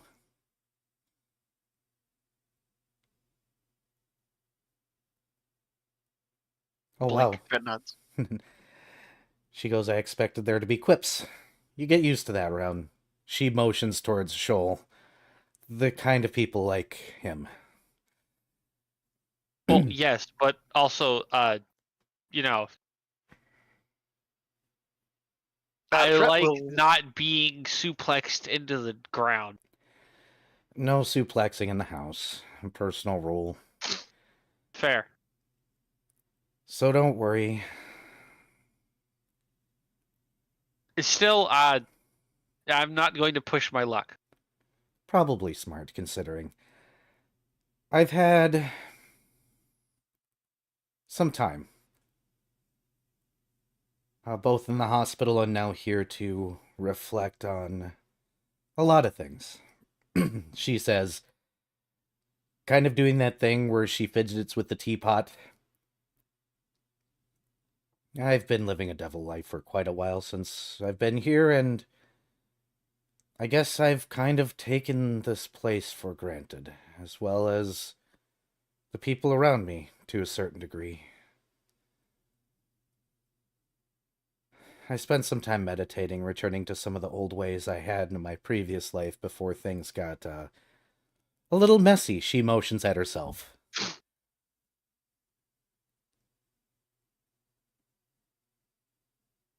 Shoal is kind of Fred, just like tilting his head to the side in that like cat-like manner.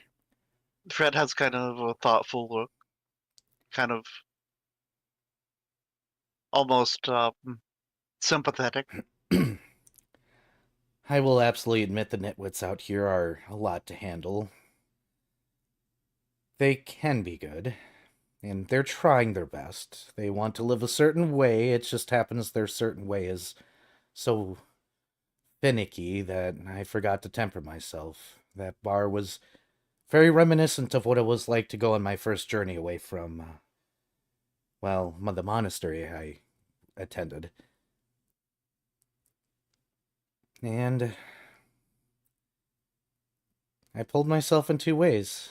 And I stopped myself after putting so much of myself into living two different lives that I forgot I am still one person and there's no reason for me to hide such things here.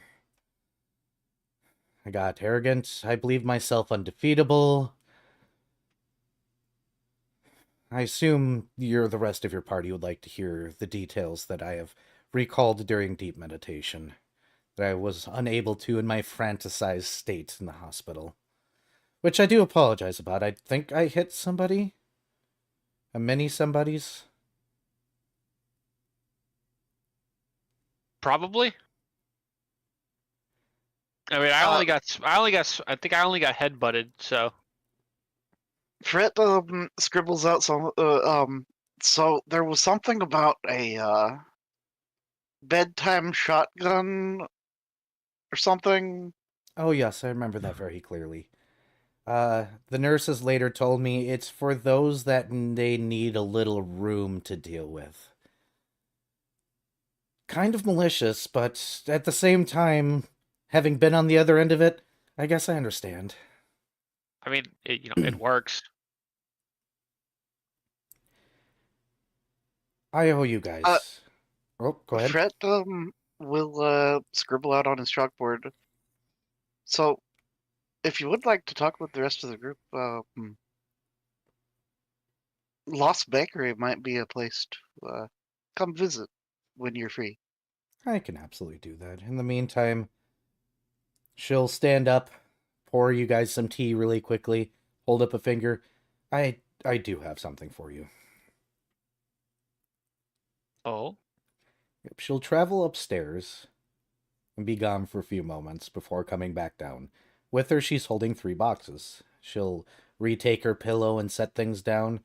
Be like, don't worry about the monk clothing. I'm just doing this to reconnect with my old self. Once things settle down, I'm going back to my pretty pink dresses, and I'm going to be at not a bar fight as soon as I'm recovered enough to do so in one of my pretty pink dresses. I look forward to somebody trying to talk shit about it. Oh, so do I. I got this lovely giant sun hat. I think it's pretty. I will probably just get up on top of something tall enough that I can just point and laugh at them while they get their asses. As you will. Fred has happy, glittery eyes at the thought of all this. She sighs, I am no longer going to hide my double life. I think that I am entitled and welcome to both my anger and aggression and my peaceful side harmoniously. And if my students decide that I'm not a rightful teacher because I have things that I enjoy, well, I'll punch them in the face, as they duly deserve. Fred smiles so widely. I mean, you're not saying anything Shoal disagrees with.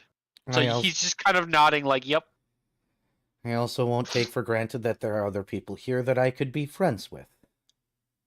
And as a thank you for pulling me out of a very dismal situation, she pushes the boxes forward. These are fairly simple for my homeworld, but maybe they can help you. If not, I no longer feel inclined to keep them. Shoal will open whichever box was placed in front of him. Yep, you can grab any of the 3. Inside, you find a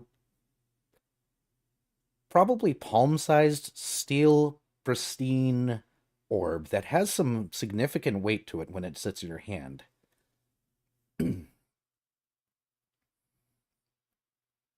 Well, paw. But Yeah, yeah. paw. Huh. How weighty is it? It's like a good 3 or 4 pounds. That's about what I figured.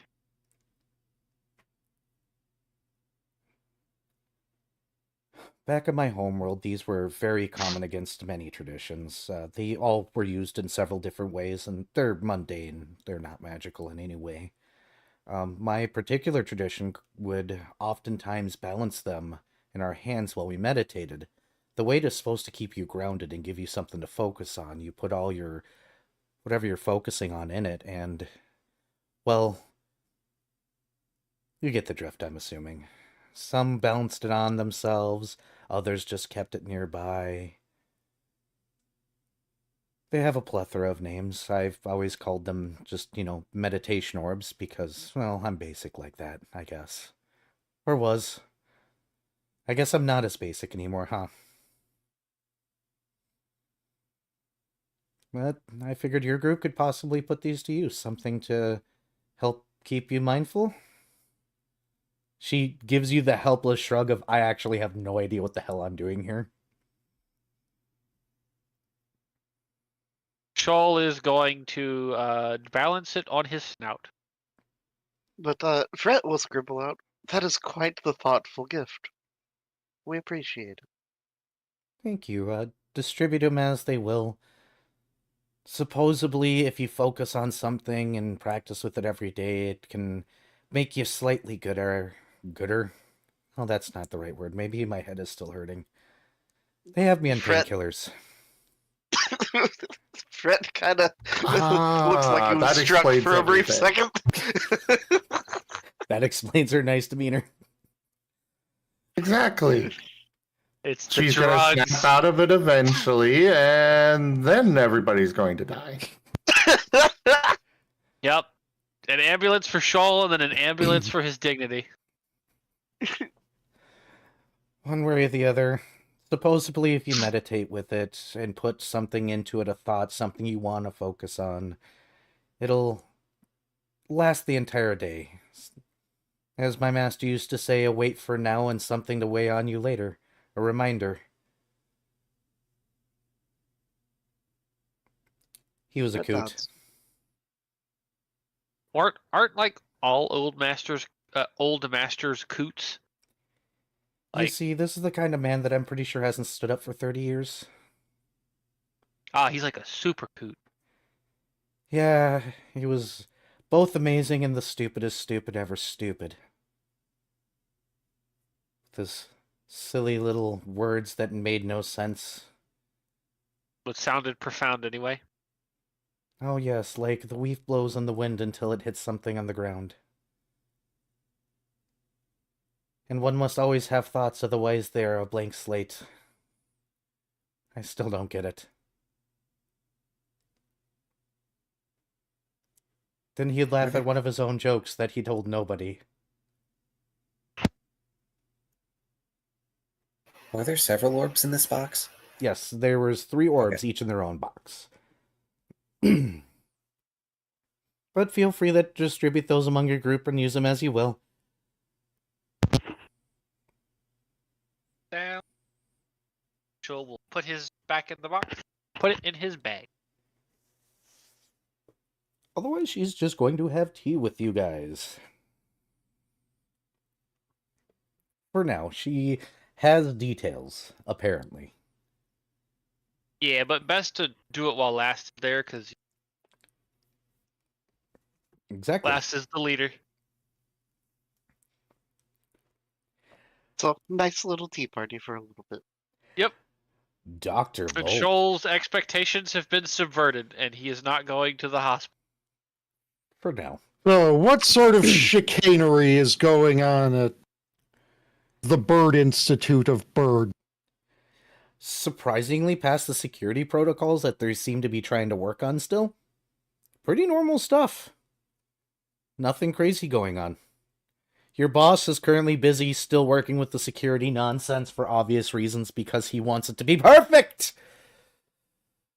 Until it is perfect, we cannot ever let our guards down. So you're free to your own devices right now. Oh, that's bad. Well then, Dr. Volt shall begin examining the Robolet. So you're going to start with the body, correct? Yes. I want you to do me a favor. I want you to roll me 3 perceptions, a knowledge anything, and a spellcraft, please. Okay. Perception 1 is... Where's my character sheet? There it is. 24, Nice. 19, and 13. Gotcha. Knowledge Dr. anything? Volt is progressively getting distracted. Knowledge anything is big. 32. Understood. And spellcraft, he's gonna use his nanites.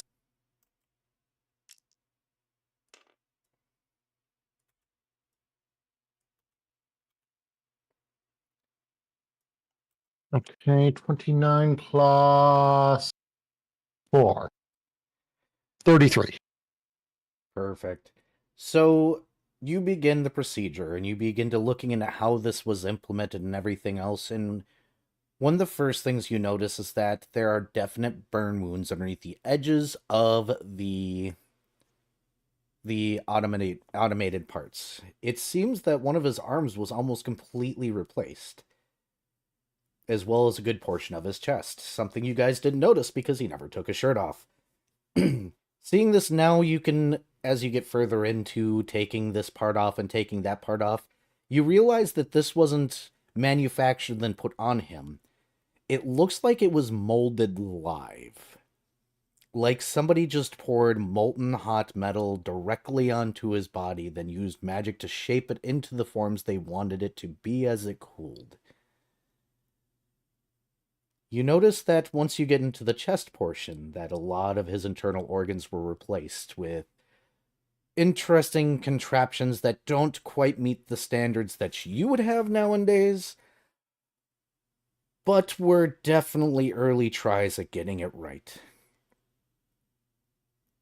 Your last perception goes towards the heart, and you get distracted, unfortunately.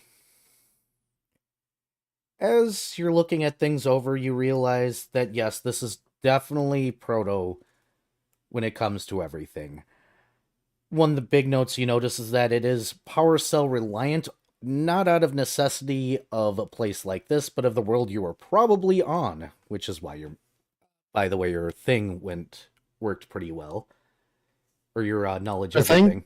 Your knowledge everything yes. is getting you this information. I'm trying to brain this, and it's not braining. Who needs brains? But yes, as far as you could tell, the power source was only necessary there. You could easily rig this to work without the power cell now. In a land like this, or anywhere with any level of magic that isn't constantly getting blown away, this probably would have been a really great idea. Except for the way they implemented it, of, live replacing people's organs.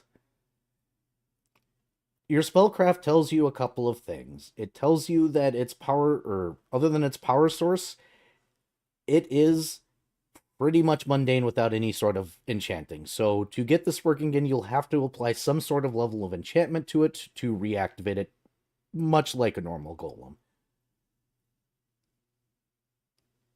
Unfortunately, Interesting. Yep. The battery seems to have plugged directly into the heart chamber, which seemed to have been running some sort of motor. Very primitive stuff. And yeah, you can see the way they did it. It was pretty macabre. Then again, are you surprised by this world's method of making a soldier into a thing? And yes, The exact opposite of any. Yep. They The metal does even go across the spine in certain portions. They tried. All the way up to the brainstem.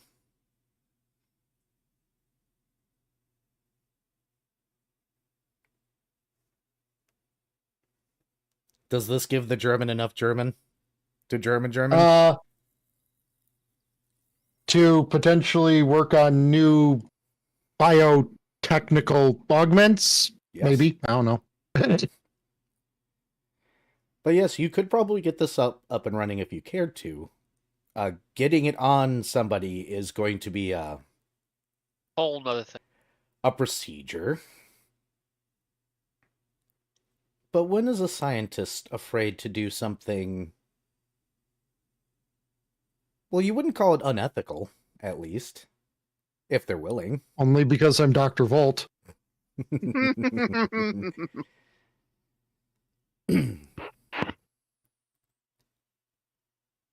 For now, we'll put Dr. Volt back on pause, and we're going to go to Last and Paint.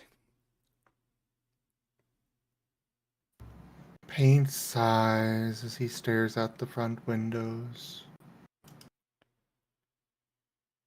Paint. He very slowly turns to look at you. There is a pot pie on a platter for Paint.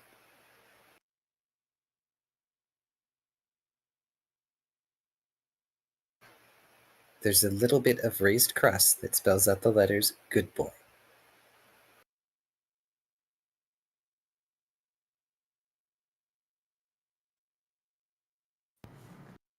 He will go over,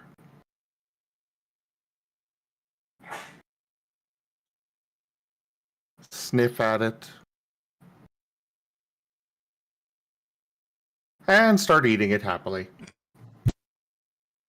Fastest way to any dog's heart. Food. Last will set the platter down and give Paint a few pets before he returns to fulfilling the catering order and also getting Tengu customers some tea. Yep, the Tengu's going to wait until you are done with that order. Should I be making rolls? Not really. I mean, if you want to, you can roll how good it is. Based on the size I mean, of the you are order, a it's- baker. Yeah, you are a baker, so you can roll to see how good it is. These are Oh catering no, I was orders. saying you should be making rolls. Rolls were not on this order.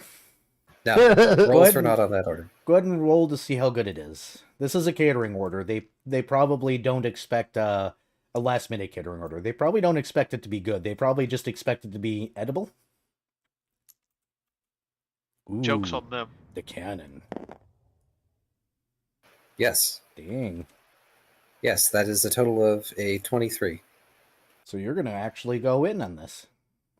Of course, he hasn't done a catering order in some time.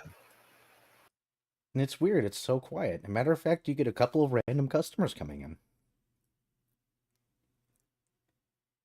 After the catering order is done, I'm assuming you go to pass it off to the Tengu. How do you approach this? How big was this order? Fairly large. It sounded like it was for quite a significant large group of people. We're talking like a dozen donuts, a dozen muffins, that kind of thing. Well, in which case, Last is just going to do the fancy thing, and he's got each thing packed into its own separate box because you don't want to mix and match them unless that's what they want. He's got them all stacked up nice and neat, holding them in one arm, and as he approaches the customer. He'll pop out of the chair, look you up and down, and without taking the boxes, start heading for the exit. Oh, I see. That kind of catering. Yep, he'll hold the door open and make that wing motion like, come on, come on. Paint, would you mind looking after the bakery for a little bit? Paint will give a sneeze. You know how we charge people around here. All right, I'm coming. And Last is going to leave the bakery. Come on, body, stop it. All right. No dang. Instructions unclear. Paint charges, tackles over, and starts licking the face of the next customer that comes in. No. Understood. So the bakery's not getting more customers today. They're gonna come in and get tackled and look, flails, see no last, and be like, oh, they must be closed, and then leave. At least the free bread bin is open. The Tengu's going to walk down the road, surprisingly straight and north.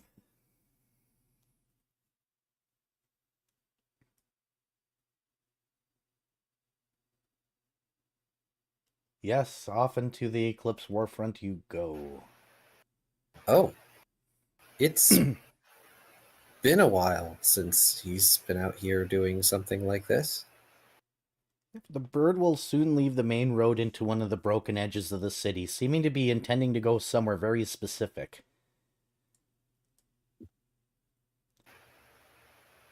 Might I inquire as to where we are going? He chirps and starts chirping out a song as he walks. Almost way too gleefully, considering the surroundings. And me without my guitar.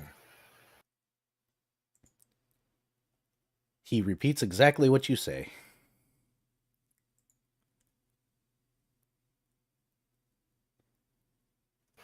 If Beaks could smile, he was probably attempting to smile back at you for a moment.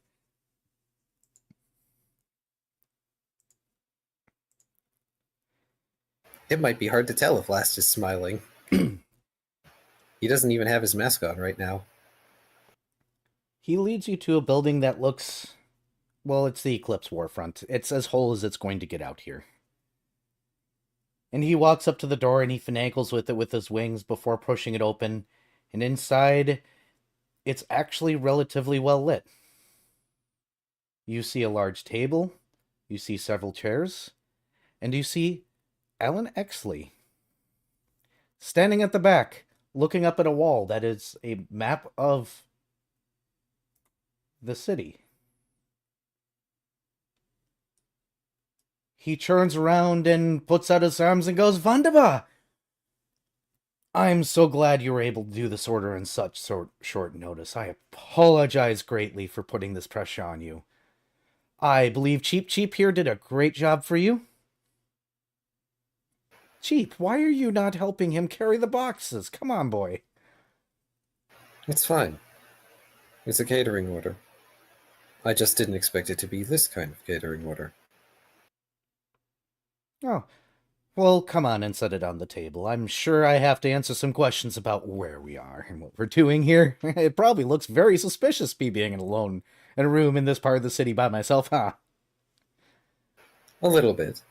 But given that you asked for catering, and this is for many people, I assume you're holding a rally of some description here.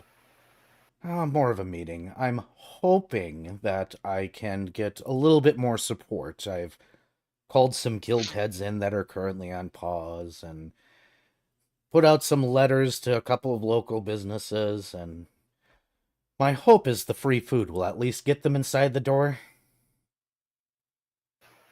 Well, hopefully they like what I make enough that they'll come. Indeed. But you never know, he says, turning heel to look back up at the map. Dare I ask what the map is for? We have 18 districts here, and we only have 12 representatives. Indeed. No small number of them were inclined to retire. Such is the way. But he gives a helpless shrug. When plans fall off the paper, you know. Everything's always good on paper, but the moment that you try to put into action, everything always falls apart, into chaos, into craziness. I don't blame Harabayan, to a degree. He did what he thought was right. After all, some districts, like the Shadows Playground, the snowy landscapes of the Lunar Snowfall, either don't have a lot of people or people are generally disinterested. But our populace is growing. Thanks in part to recallers like you, I believe, he says, turning his head slightly with a bit of a grin. News travels quickly, I see. That's who you know. He looks back at the map. And who pretends not to know you, unfortunately.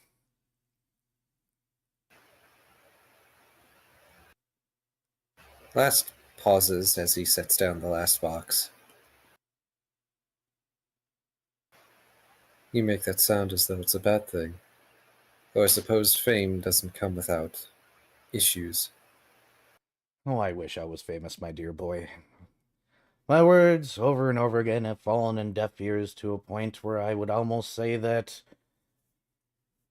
actually bothers me somewhere deep down inside, yearning for a sudden change, something to break, something to happen, to just have my words heard for a moment. I'm almost thankful for the crazy chaos going on right now. At the same time, it's horrifying, and I wish it would just go away, but when has life ever been that simple? It was, when we were stagnant and unchanging, when we pretended to play games, and decided to turn a blind eye to the things that were occurring. Yeah, precisely. Then he lets out or gives a helpless shrug and he goes, "We've all fallen into our paces, our lines, our little ruts, and yet we walk and we walk and we walk, and should we disturb it, suddenly everything's bad and crazy. I think this is good for change. We can make something out of this, right?"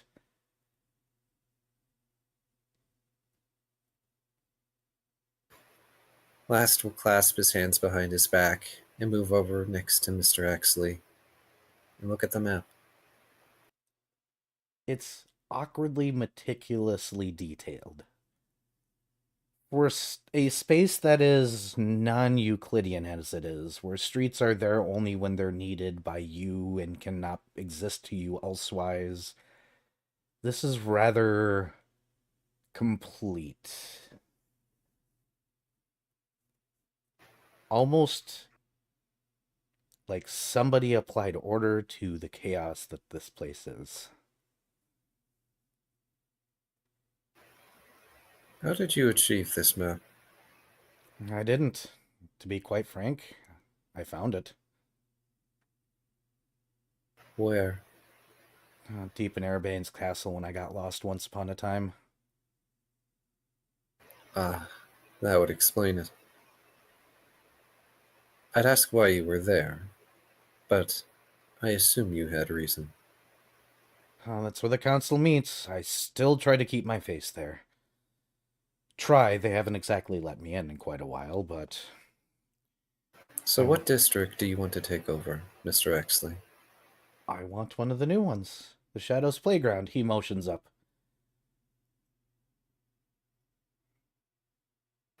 An interesting choice. A man doesn't cower in the fear of challenge. He stands up to it and lives up to the expectations that come with it. And those folk need representation, I think. Need. But do they want representation, is another question. No, they think they're shoved off in a corner in their own little world. They think they're a different breed. They're all just playing a foolish game. They don't understand that they have wants and needs too, that if they don't have representation, could just be stripped like it recently was. They're not happy over there right now, you know. Their fun has been taken away.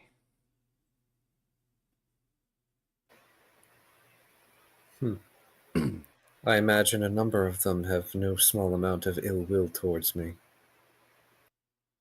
No, you were part of the game. I don't know if they dislike you or what you represent now. Represent. That's funny.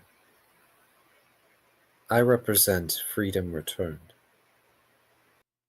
They may not see it that way. but they've holed themselves up in a box.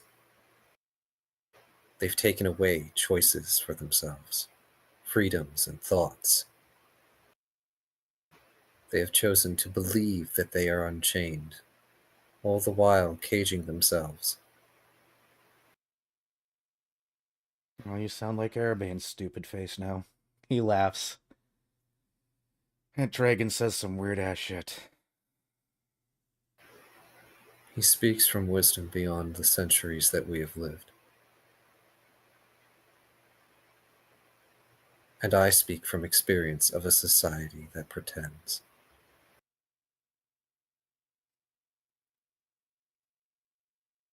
You know, what is your preferred name? Last, Lost? Does it even matter to you?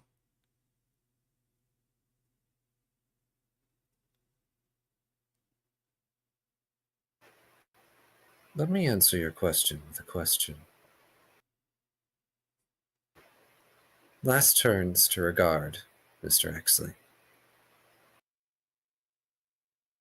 Something about his gaze is cold.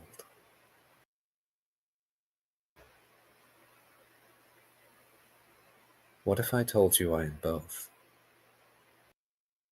Knowing this place, I'd absolutely believe you. Pray tell, will you stay for my little meeting? He says, giving you the side eye, still otherwise staring directly up at the map. I am not inclined to go elsewhere necessarily, but I reserve the right to leave when it so pleases me. Well, of course. I feel that any attempt to wrap you up in any sort of silly game wouldn't work. Now, would it? What was your character's real name again? Oh, the old name. Yes. Here. Let me give it to you. The only person that has called you by this name is Arabane thus far. He's the only one who should know it. Aside from the therapist. I see what's going on here, I'm afraid.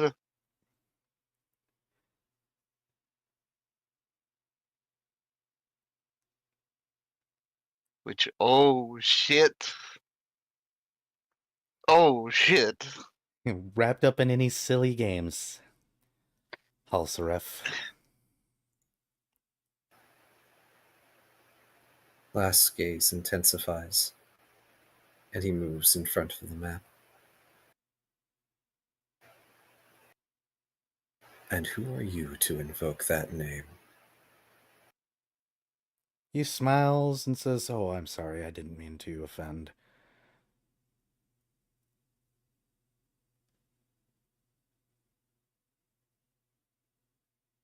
Should I avoid using that name in the future? I just figured that if we were on friendly terms, I should possibly use... Well, never mind that, he wavers.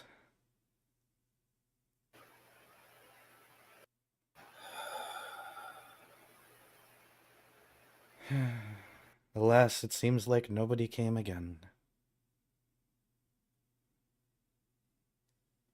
To put forth the effort is enough.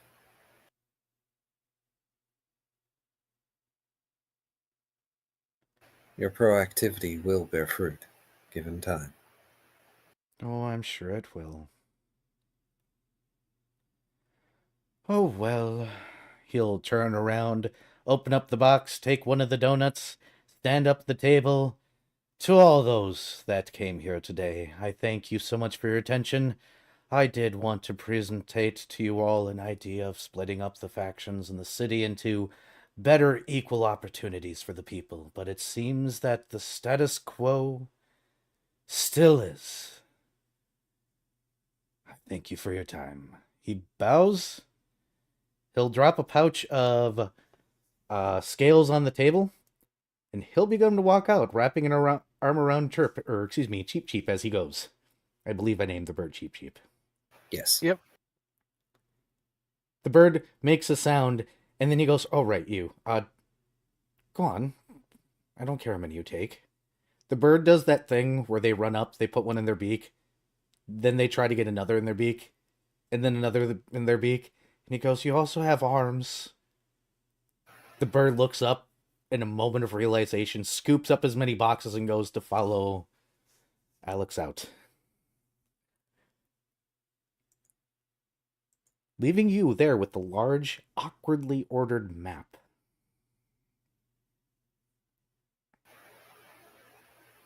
Last turns back around to regard the map. And he puts a hand over, well, what accounts as his abdomen as he gets a sinking feeling.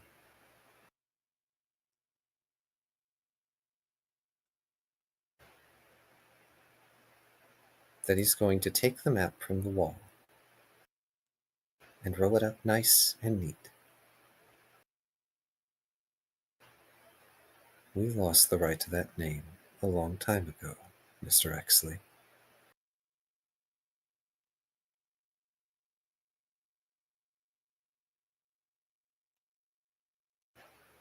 And he's going to return back to the bakery. Well, no, he's not going to return to the bakery. He's going to go do something else. Okay, let's pause you for now. Hey, Paint, are you going to charge and tackle and lick every single customer that comes in the door? The first one, and depending on their reaction, he may go a different route for the others. The first one reveals that he thinks the bar is closed and apologizes. He shakes his head and goes behind the counter, putting his forepaws up on the counter. He will blink and be like, "Can I have a paper towel? You're slobbery." He will go over to the paper towels, bite on it, and kind of just start pulling. And the whole thing comes down in a big paper towel mess. And he runs it out to him. He'll look at you, say thank you, wipe his face off, and place his order. What are you trying for the next customer? Well, the first one didn't seem to have a problem with it, so same thing. Oh, goodness. Oh, when Lass gets back to the bakery, there's going to be napkins everywhere, there's going to be tea everywhere, there's going to be bakery everywhere. The bakery's just going to be everywhere. Paint is doing a good job. Yes, he is. As good of a job as he can do. Oh boy. Aw. He is dog. He's not something actually good like a cat. Lol. So, you guys finish your The cat tea. would have knocked the paper towels over on purpose. True. Yes, but I would knock it off in the direction of the person that needs it. A different kind of mess. Correct.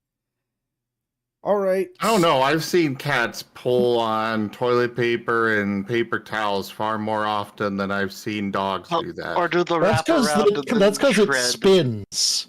Yes. And it makes noises while it spins. I must have the strangest cat because my cat's never done anything like that. You're but lucky. I just trained my cat, maybe. Well, I did train my cat, so maybe that's it. Good. Because I probably only ever had to say no once. Because usually if I say no once, he never tries it again. Aww. Except for certain things. Like apparently go in the trash can. Yeah. My cat, I would snap my fingers and she would know that she was doing something bad. Yeah, I do that. And I would click my tongue to call her or otherwise tell her she's fine. Cats are trainable people. But we are at the 2-hour mark. Before I go back to Shoal and Brett and the tea party with Betty, because she does have information to share, I'm assuming you guys are going to probably bring her back to the bakery at some point. Exactly. Yep. Let's go ahead and take a short break so people can use the bathroom, stand up and stretch, get water, take care of yourselves. All right? I don't want to. Well, everybody take care of themselves, please. Yeah. This includes you, chat. Stand up, break. Stand up, move. It's bad for you to sit too long.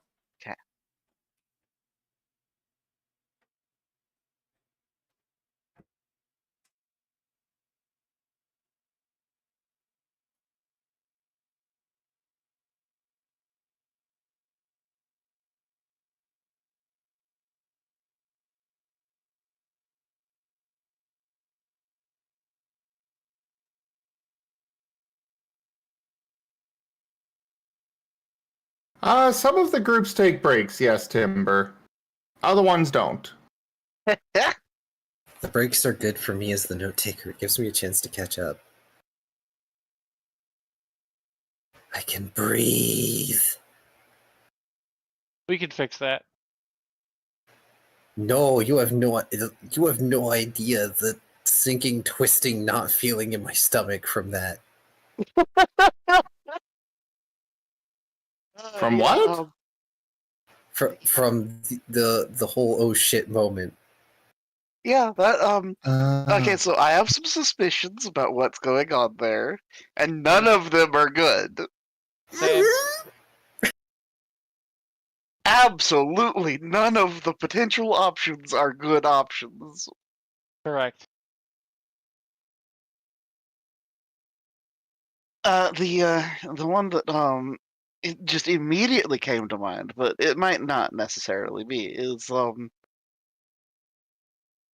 Kai, you realize that Lost could have been standing in the room with the Protean.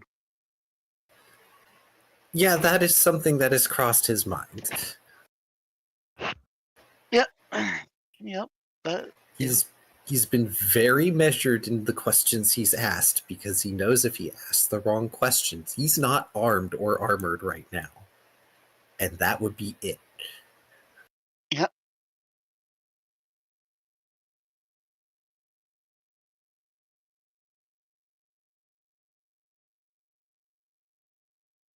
Also, an ordered map.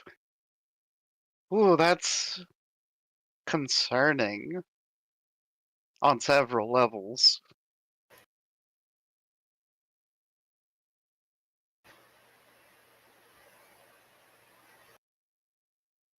What's the opposite of a protean? Mm, Okay, so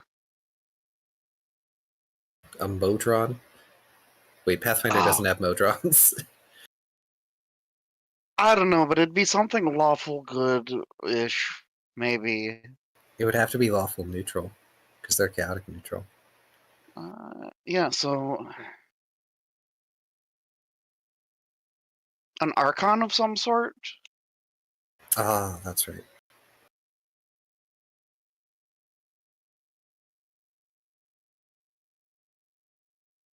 No, those are good. Uh,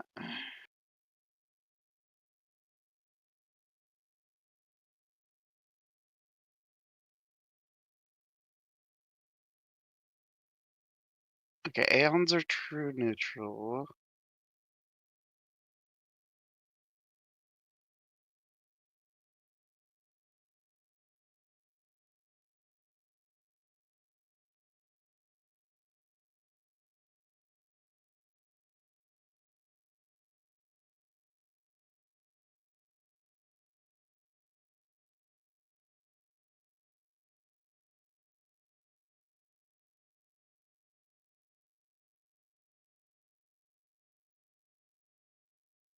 Though it could be archons because they don't necessarily have to be good.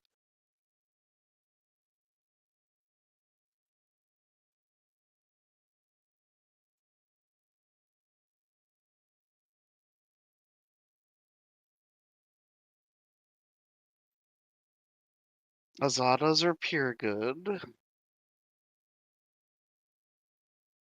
I thought Azadas were chaotic good. Yeah, Azada should be chaotic. Oh yeah, yeah. Okay, so they Yeah, they they're are from chaotic good, Elysium. okay. Yeah, and I think the neutral good is Agathians. I'm back, by the way. Welcome back. Donation goal complete. Woo! Screaming. Congrats.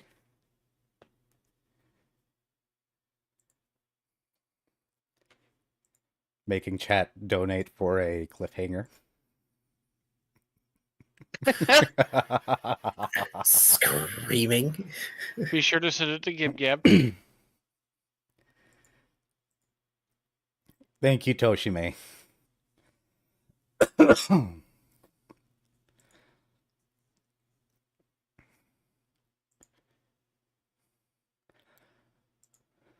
Let me see.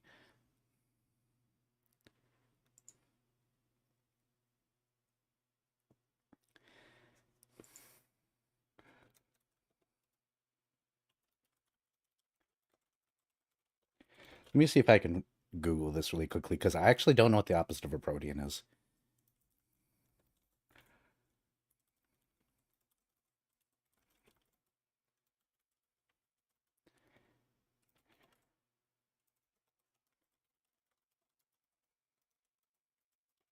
I guess it's aeons. I thought, I don't know, maybe that is aeons. Because I thought the aeons Axi- were true neutral.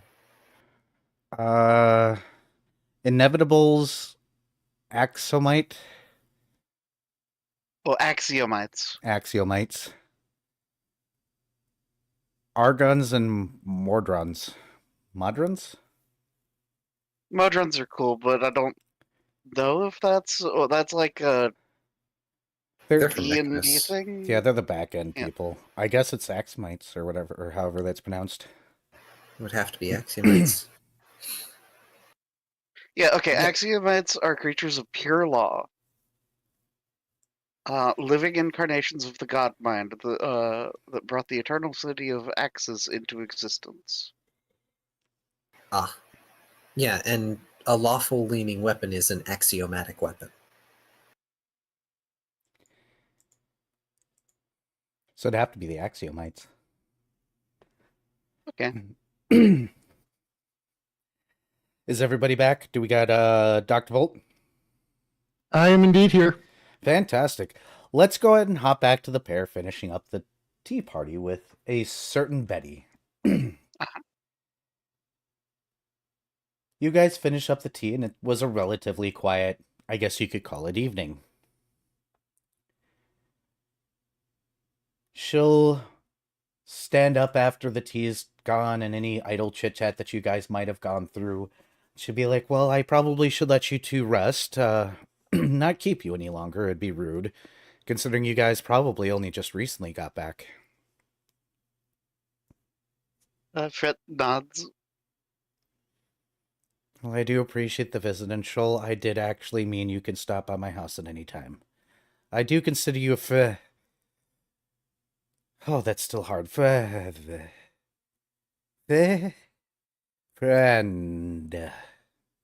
She does that thing where her eye twitches a little bit and her head twists a bit. Oh, that's gonna take some time getting used to. I think I need to brush my teeth.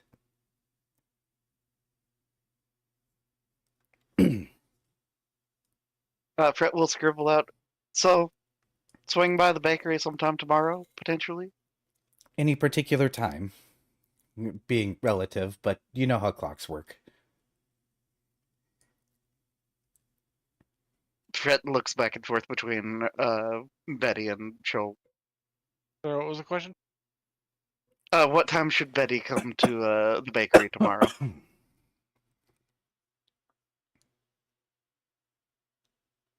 That was a good question.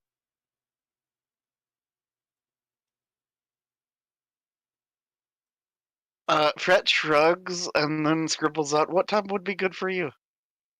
She moves up to her wall where there's a piece of paper that has a crudely drawn quote-unquote calendar on it. She goes, well, technically I'm supposed to teach a class. We'll see if anybody shows up. It's very out in the open who I am now. At noon, so any time after that would be fine, or any time before.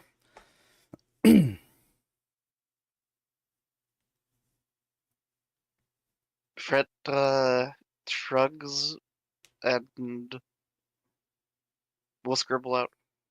Afternoon then? Around Sounds good. around 2 p.m. I'll be there. Or the equivalent thereof of 2 p.m. Fret will gives a thumbs up. She smiles and she'll let you guys out the door, closing it with that ominous click behind you guys.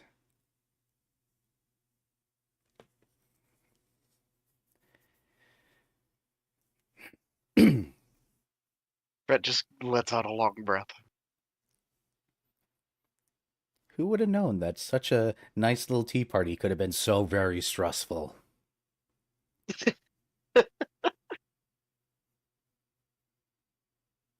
Where do you guys wish to go?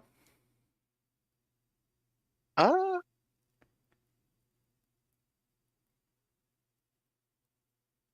threat will bonded bind with troll. So back to the bakery to warn them, I suppose. Probably for the best. Oh boy, look Threat around just that. nods. Dr. Volt, Yes. you're elbow deep in somebody's chest right now. Okay. And your boss walks by the door, sticks his head in, and goes, "Please tell me that patient is under."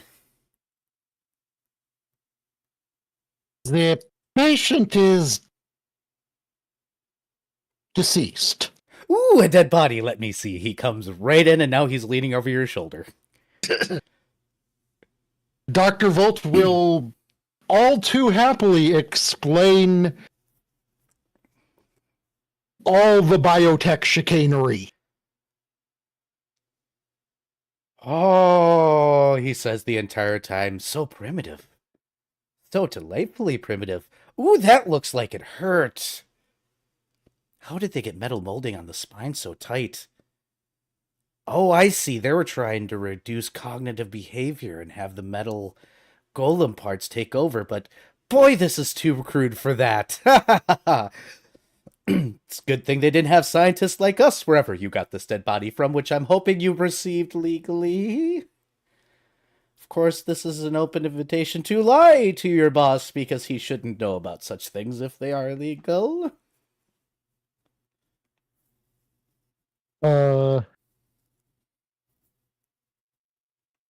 We did not kill him.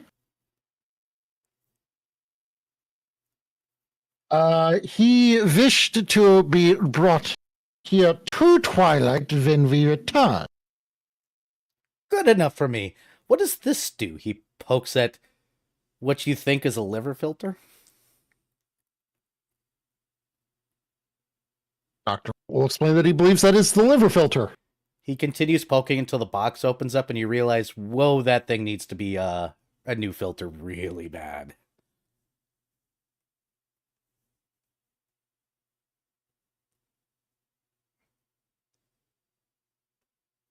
Ooh! I found a button.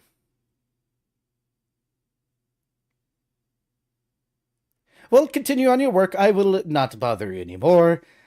Though, when you're done with it, am I going to be allowed some moments to test some biological features, if you don't mind? This is a new species I haven't seen before, and I'd love to. Oh, right, I have a thing for your friend.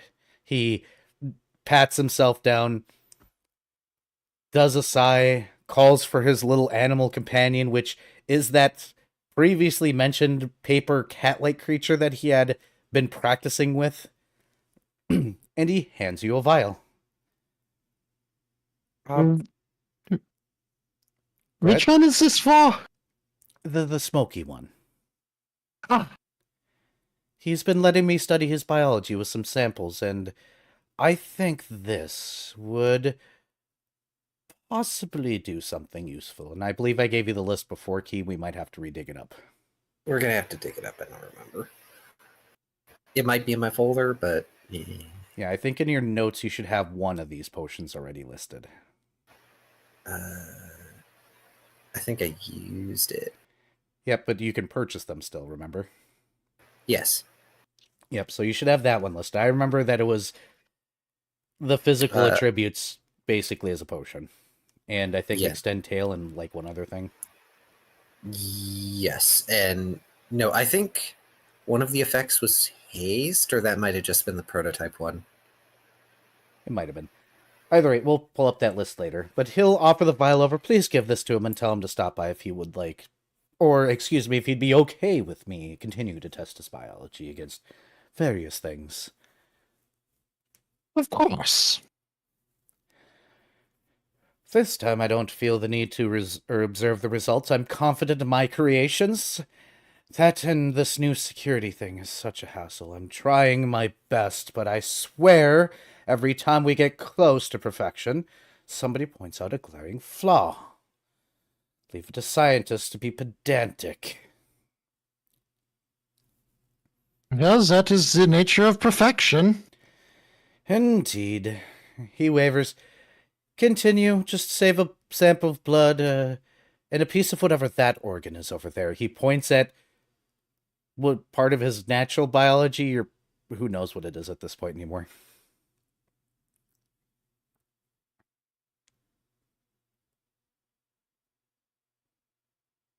Dr. Bolt will agree to that. And he will leave you to your business. That liver filter kind of smells bad. As opposed to all of the other internal organs which smell good. No, they're also bad. It's just there's special kinds of bad. There's, this is a dead body that needs to be preserved bad. There's this has been filtering out all the toxins this guy's put in his body for years, probably as a party trick bad. There is this guy's brains were once scattered across a wall bad. Oh, so the filter is this smells like literal deadly poison. And alcohol. Ah. He made very, very many valiant attempts at getting himself drunk. This thing inside of him said no.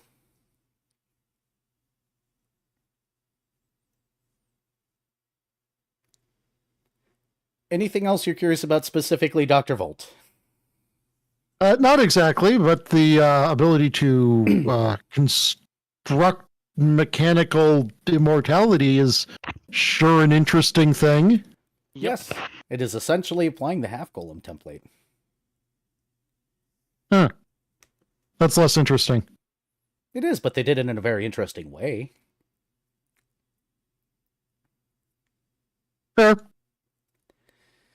Unless you want anything else specifically, I'm going to move back to Last Lost to see where the heck he's going. Quick question, as I'm Mhm. still frantically trying to catch up on notes. Yes. Did Fret and Shoal decide on a time that Betty should come to the bakery? 2 p.m. Yeah. Okay. They basically made her choose. Well, Fret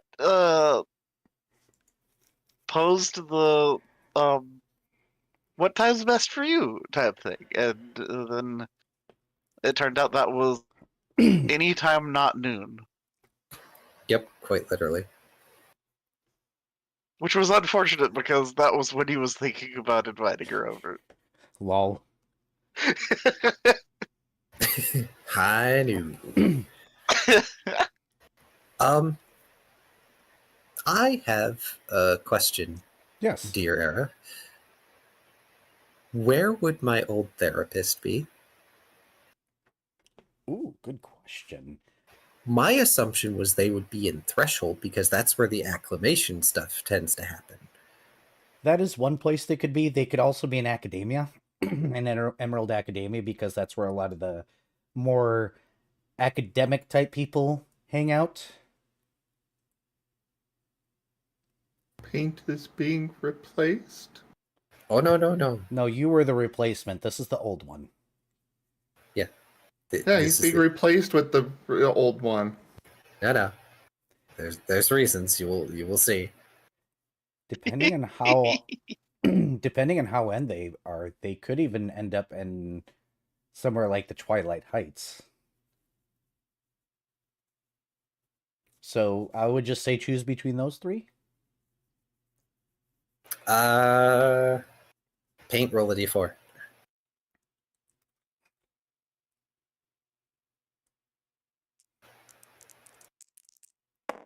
Watch it roll a 4 and tell you to choose. Okay, I guess they're in Twilight Heights.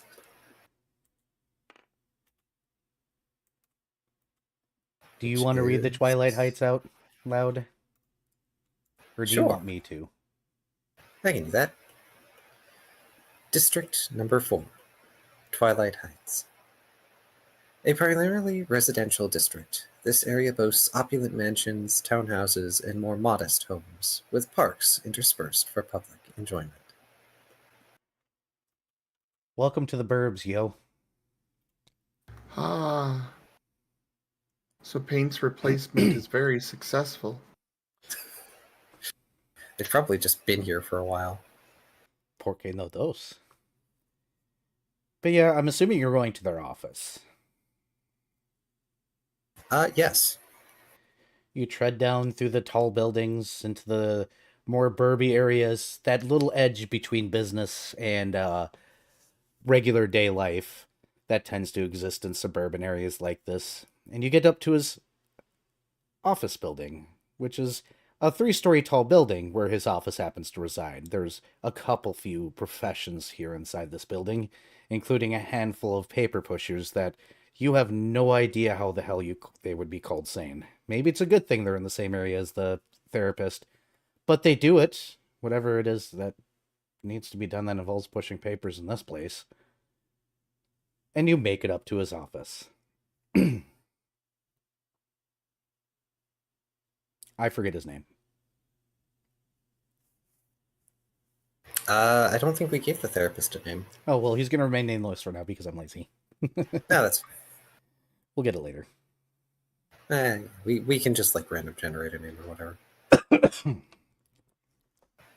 But Last is going to... I should make mention that Last did take the seals. He didn't leave them on the table. He took them and the map. I assumed, but good. Better noted. Yes, I needed to clarify that because it's like, he's not going to leave the seals behind. That was payment.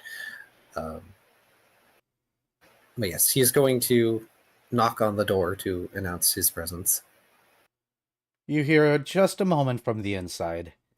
The man is going to make you wait a good 10 minutes before he escorts out what would probably be one of his clients. A very short fella, wearing a hoodie. He looks nervous. He glances up at you and starts to skitter down the hallway as if trying to avoid to be seen. He goes, "Oh, poor man."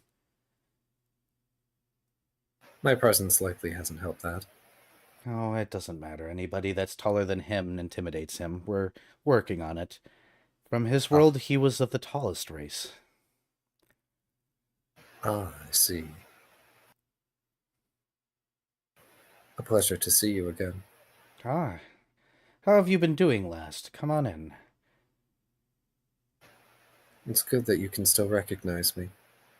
Last smiles and enters the office. You may be wearing a new mask, but you seem to be the same individual as before.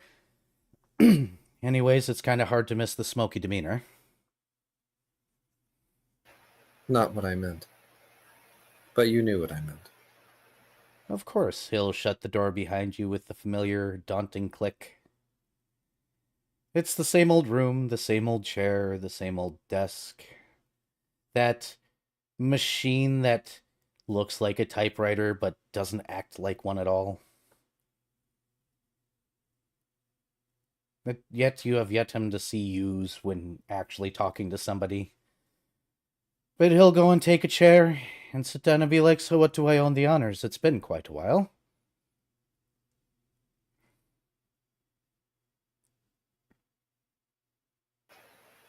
He seems to think about this for a little bit.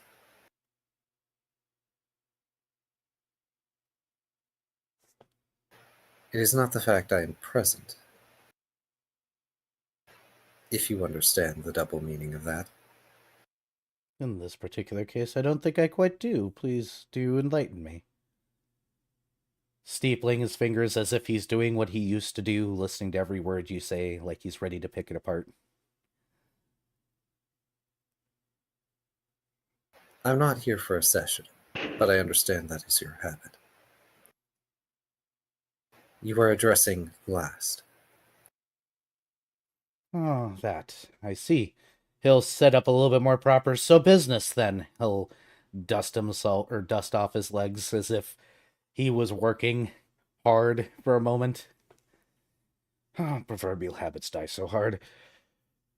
It's quite all right. I appreciate your professionalism. I am here for my file, or a copy therein. Oh, unusual request after so long. Any particular reason why?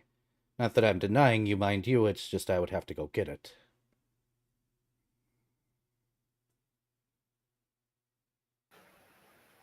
Someone under my care is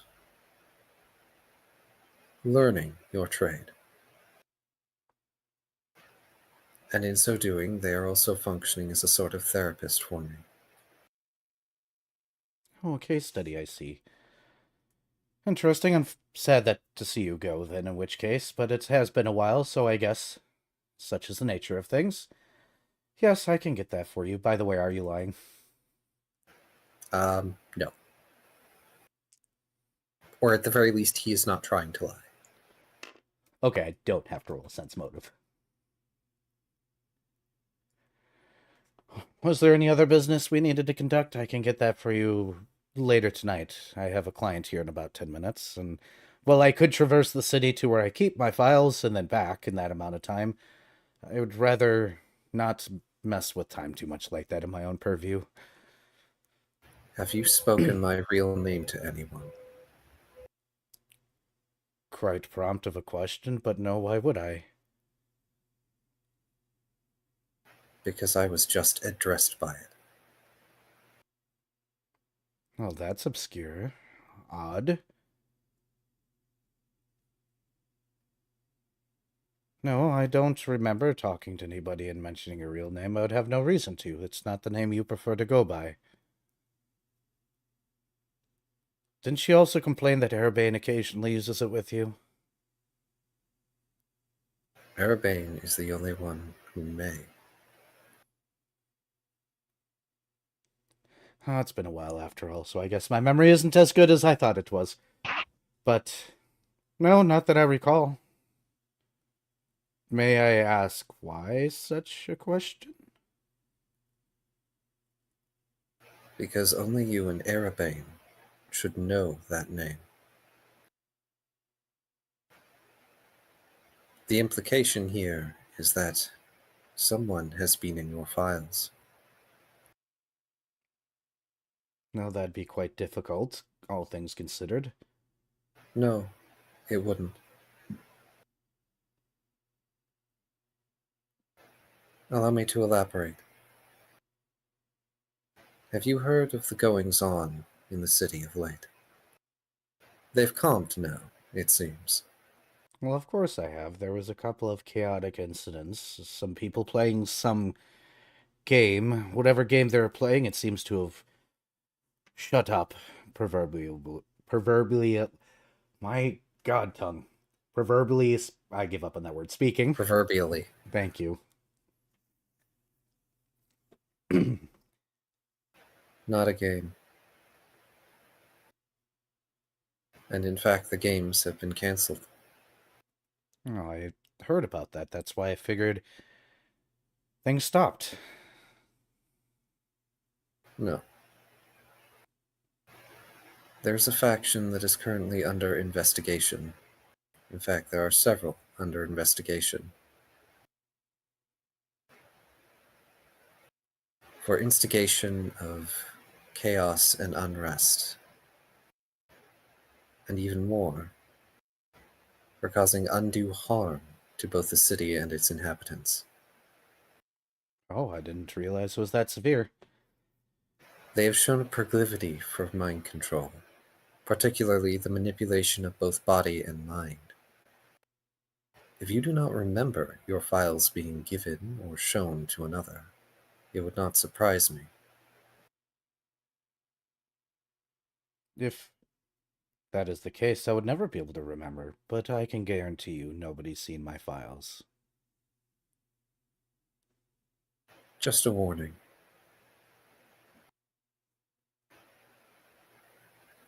If nothing else. I can guarantee you nobody's seen your files.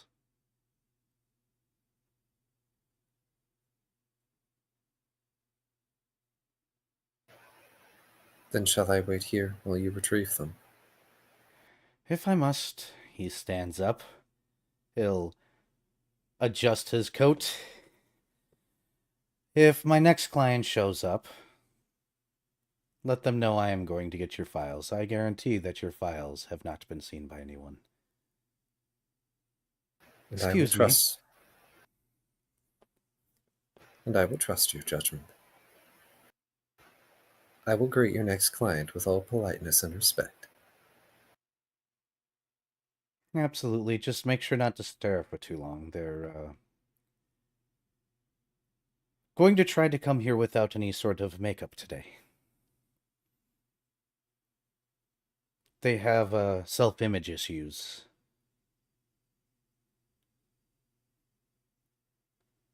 Rather normal here. And he's going to go to his door. And he's going to walk out.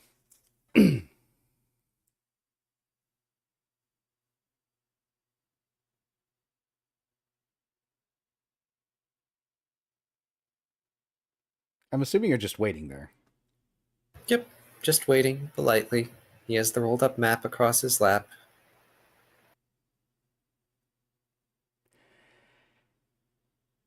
Hey, Shoal and Fret. Yep. Uh-huh. So you guys get to the bakery.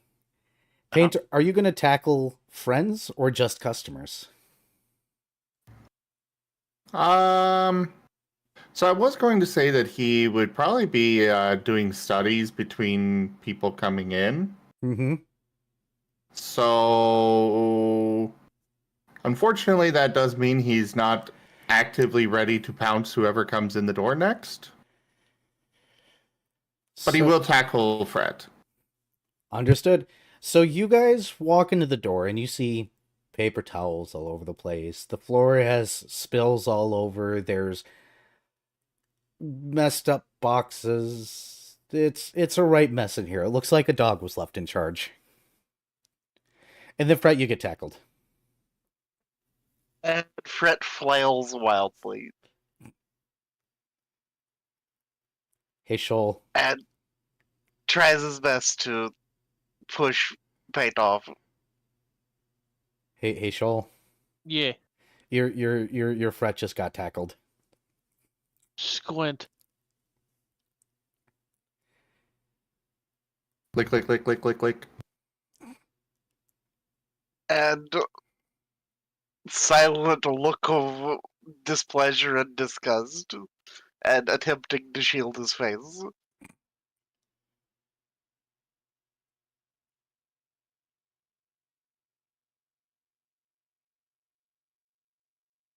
He'll get off after, solid 30 seconds.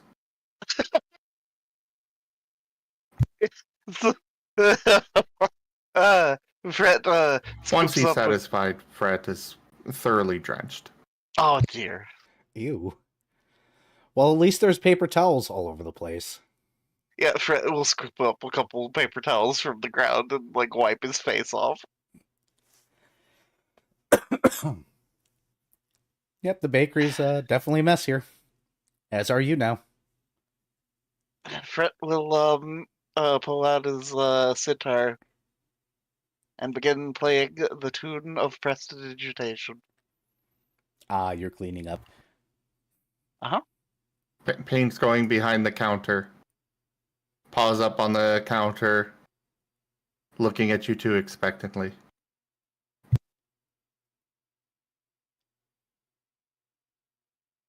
And Fret will bonded by Shoal.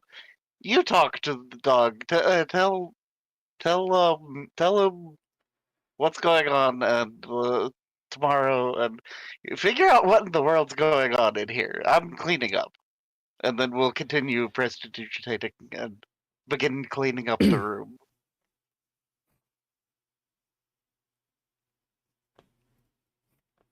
Shawl. Mm-hmm. Did you hear all that? No. Sorry. Gosh darn it! Well, I heard, dang it. Are you cutting in and Okay. Are you okay? Let me make sure my headset's. out?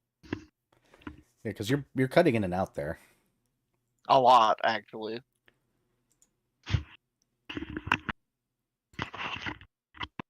How about no? Testing? Okay. Yeah, that's better. Okay. Yeah, so Fret Bonded Mind demanded that Shoal talk to Paint, figure out what's going on, why it's a mess in here, and tell him about tomorrow at 2:00. Fair enough. Paint. Where is last? Paint sends along images of the bird that came in, and then Doggo last walking out with a bunch of boxes on his back. Catering. Sneezes. Why is it so messy in here? Paint kind of gestures at the display cases with multiple items missing.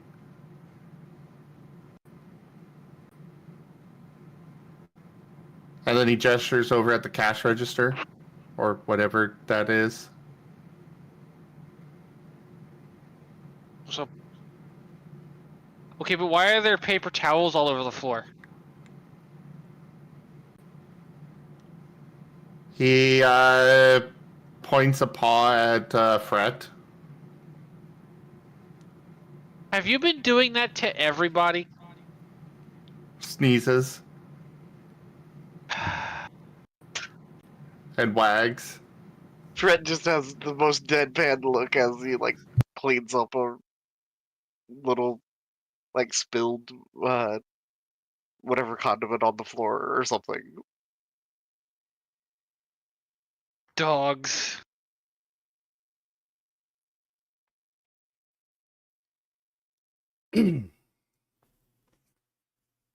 Fret just makes a long sigh.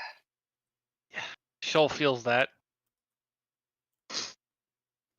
Well, we have. No, Betty's going to be by tomorrow, so hopefully the last comes by soon. Paint sneezes. Or wait, no, did Betty come with us? No. No. No, she didn't. Oh. Ugh. Fret will bonded mind. Oh, also, maybe we should give Paint one of these orbs.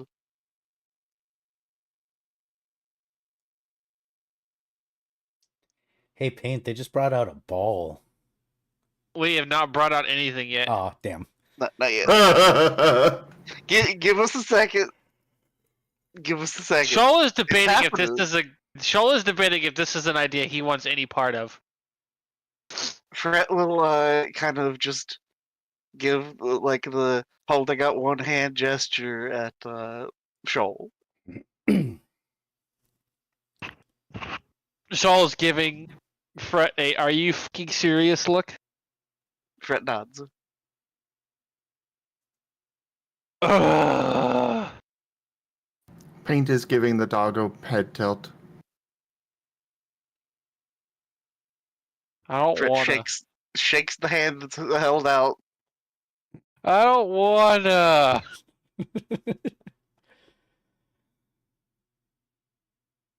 Ugh. Fret's expression is just getting more and more squinty and scrunched. Shoal is managing to look ever more petulant and put upon because he feels incredibly put upon by the very existence of this idea. Ah, yes, the way that only cats are able to manage. Correct. Shoal is going to be grumbling in his native language of Mir before pulling out one of the boxes and putting it in Okay, Fret. with hand. Fret will take the box and slide the box in front of Paint.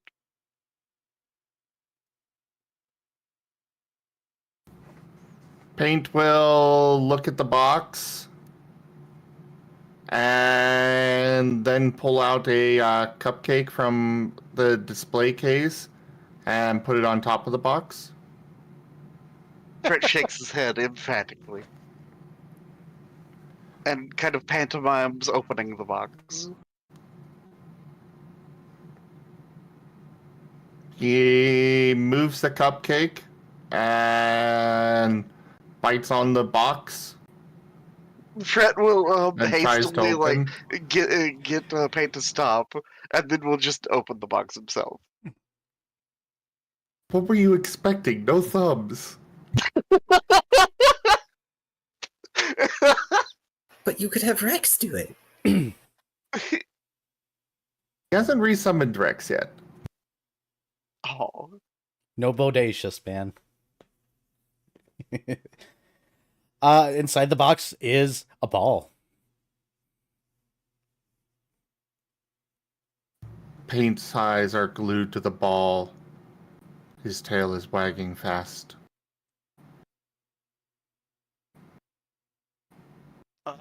Fret will Shoal is stealthing the fuck out.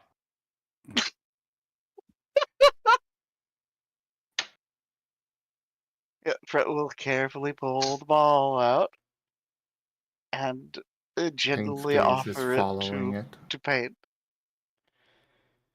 You have been offered ball. Chomp. Wow, that's a hard ball.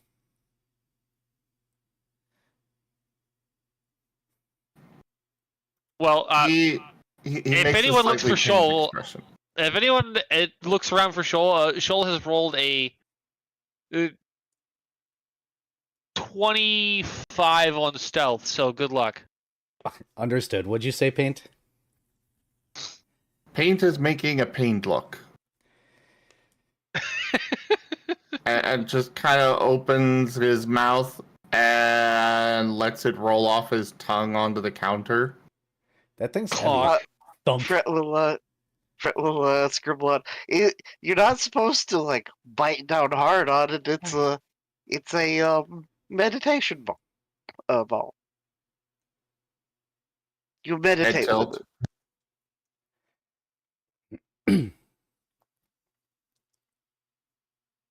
You do like this, and then he'll grab the ball and like just hold it in one hand and sit down cross-legged on the floor. Paint will go over, sit, produce his own ball, kind of look down at himself, and put the ball between his forepaws.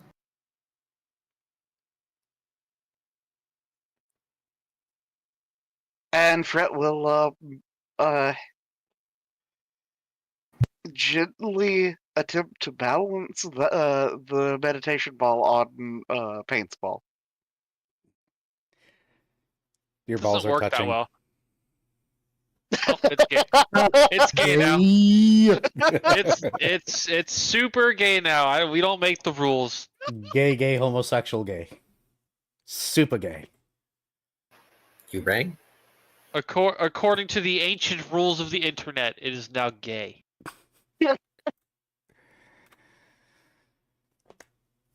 And if none of you got the joke, I'm disappointed in you. Yeah, balancing a ball on a ball is not something that is easy to do. It's probably just not going to happen. You can attempt to roll like an acrobatics or something to try, but you both Okay. would have to succeed. Wouldn't this be more sleight of hand? I'd allow sleight of hand as well. I think that's I- going to be I- roughly the same. No, my sleight of hand is considerably better. Okay. I don't think Paint's going to be assisting on this at all. You both have to roll. Yep. Unfortunately. Because Paint has to remain perfectly still, which it's Paint. Yeah, like just autofail this. Yeah, so that's a 30 on Fred's part, and then him getting disappointed. Yep. Sorry. But it's also funny because every time it hits the floor, it leaves a new dent, No, like the one in the desk, and the several now that are going to be in the floor. I'm going to leave you guys to attempting this for a while. Shoal is Shoal is watching. You don't know where from, but you know he is watching. go to bed, Mala. Good night. And Later, nerd. Night, Mala, and also hi, Simple. Don't Once forget Fred- the gunshot wound there, Mala. oh, we'll Oh, no. get to that. Also, once Fred realizes that there's dents in the floor, he's going to stop with this nonsense. Just leave the ball on the floor. Pull out his sitar again and begin playing the tune of Mending. Lol.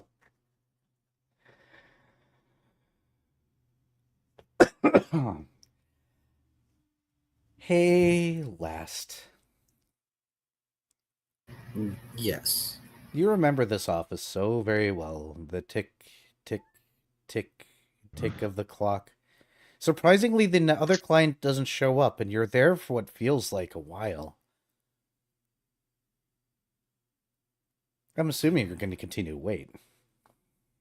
He is. But at some point, he's just going to idly pace around the office to look at things. Everything's exactly where you remember it being. Everything in its place. This doctor was always so meticulous. You're pretty sure this man would draw outlines on where things belonged and then dust in the areas and put it exactly back, given the chance. Meticulous. It's normally a good thing, right? Normally. After a great while,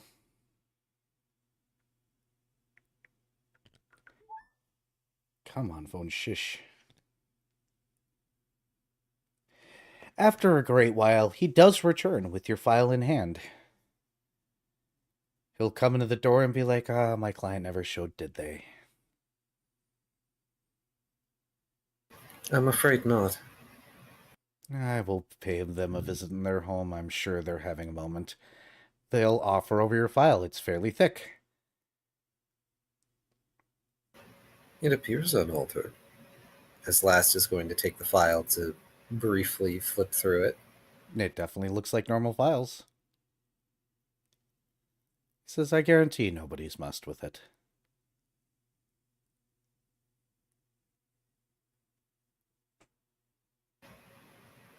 Thank you.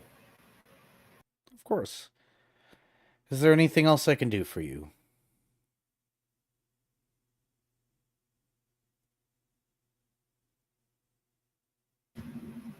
No. I don't think there's anything that you are capable of doing for me at this time. But thank you. I would hope I'd be good enough to do many things, but as you will, he'll open the door for you. It's not a matter of your skill, sir. It's a matter of whether he wants to come back. Oh, given time. I'm certain he will. Be safe and be vigilant. Always am. And Last will leave. Map and file in tow. Back to your bakery. Back to the bakery. My poor bakery. It's okay. Everything's fine when you get there. You see... Let me move people around a little bit. You see, Paint there. You see Fret there. They're sitting on the floor. Fret's playing his sitar. There's a strange metal orb resting on the floor for some reason. Paint's holding a ball between his two front paws. Hold on.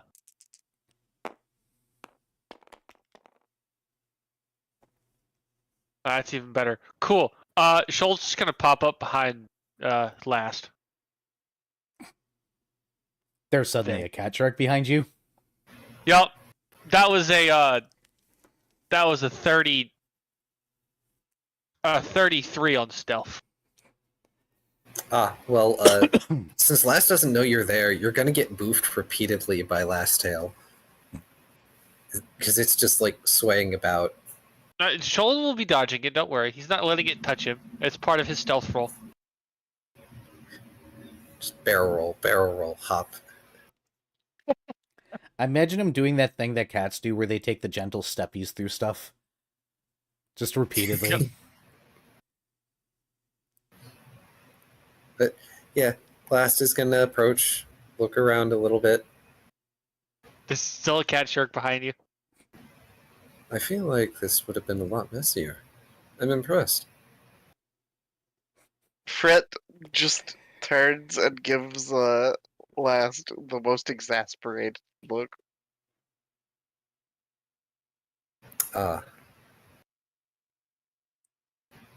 Well, I've acquired a few interesting things today.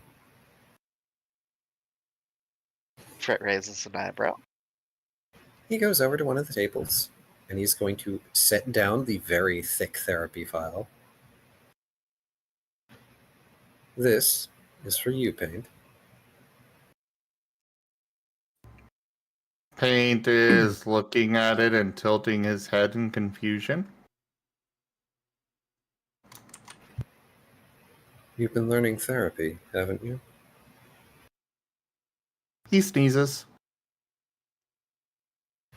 Well, what better way to learn than to have a case study? He gestures at the file. And so I give you mine.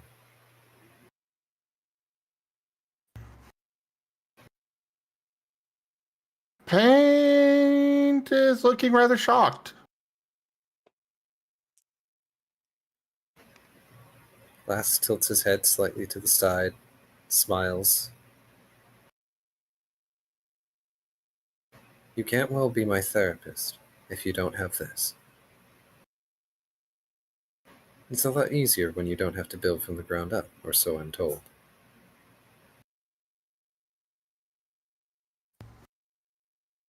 He will give a nod and go over to kind of look at the file. It a thick folder. It got notes and big words and so well meticulously organized. With That session won't last numbers. long. Fancy stuff. The therapist I was assigned is very thorough. All the better as it was necessary. That said, I've acquired something else that may be of interest to the rest of us. Fret will real quick hold up one finger as if to gesture for him to wait, and will show the last message on his chalkboard, which is the "Don't bite it so hard. It's a meditation ball. This is how you use it." And will pick up the metal ball and offer it to Last. Oh, I'm gonna let you guys openly roleplay for a while. I don't think I've seen a Ferris orb like this in some time. I feel like my old therapist had something like this. He takes the orb. Slight hum because magnetic smoke. Fret will wipe his chalkboard and hastily write out, "Don't eat it." Why would I consume it? It's solid. That would take forever.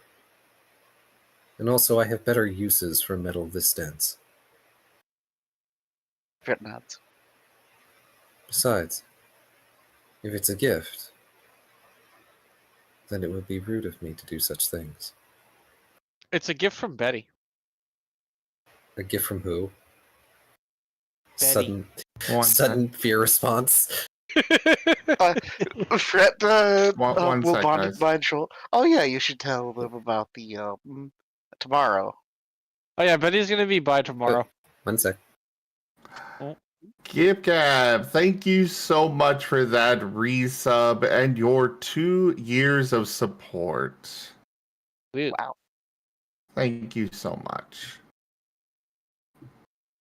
Sorry, milestones like that I really want to address. Oh yeah, that's that's fair. pretty impressive. What a nerd. Oh. He got, so he's a nerd. Oh. Yeah, give Gab last night. I'm so sorry. I'm not. I thought it was funny. Anyway, yeah. So, Shoal is then going to go. Yeah, Betty's coming by tomorrow. Huh. Should I prepare something? She would probably appreciate it, but I don't know if it's necessary. But it's also Betty. Muffins. Got it. Put like pink sprinkles on hers, Ah, cupcakes. or strawberry, like a strawberry topping. I don't know. Ooh. I could make a strawberry tart. That would probably. I'm getting off track. When, perchance, is Betty arriving? I believe it was 2 p.m. Yes. 2 p.m. Ah. Plenty of time then.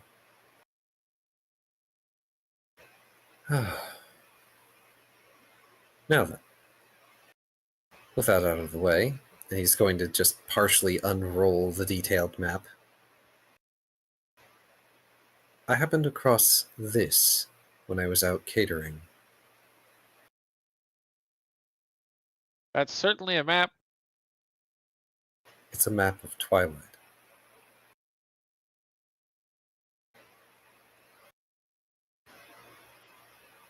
Okay. Yes. Um, And I believe, as Fret may attest, it's a little too orderly for most of the maps you will see. Yeah.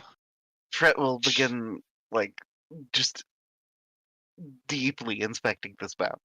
So, Fret, question. You have that navigation skill, right? And I have knowledge geography, if that would also help. Please roll both, actually. Okay. First to profession. Okay, so that is a. 'Cause I don't have great modifiers on these, so What about that Shoal's? is 18 Yep. for the profession. Yep. Shoal will get to you after these rolls. Okay. Because I'm going to let everybody make rolls, probably, that wants to see it. Except for, unfortunately, And- Dr. Volt, who's currently got his arm halfway down somebody's thigh. Lewd. He found a metal strip that just goes all the way down. 15 on the knowledge. Gotcha. Did you want to roll something, Shoal? I was wondering if my profession explorer would be applicable. You may attempt it. Worst case is I do also have geography. You may roll both. Okay. Because, Shoal kind of does a similar thing as to what Fret does. Yep. Just only for water. So we will roll explorer first. That is a 27. Or 22, sorry. Wow. Looked at the 12 wrong. 22. And a 18 for knowledge. Understood. Hey, Fred, what'd you name that length of space again? That measurement? Wasn't it like tails or something? You guys are taking a deep dive into this map, and Show what you get specifically is you've seen Explorer maps before. This has that vibe, except it's way too intricately detailed. It's almost as if somebody was looking at things from a vantage point that would be above. Though the markings are done in a very fine line, so not something that would have actively been done. Fret, Hmm. this map is it's correct. It's correct. It's absolutely correct. Everything's in the right place here in a non-Euclidean space. Everything is exactly where it should be, where it possibly could be.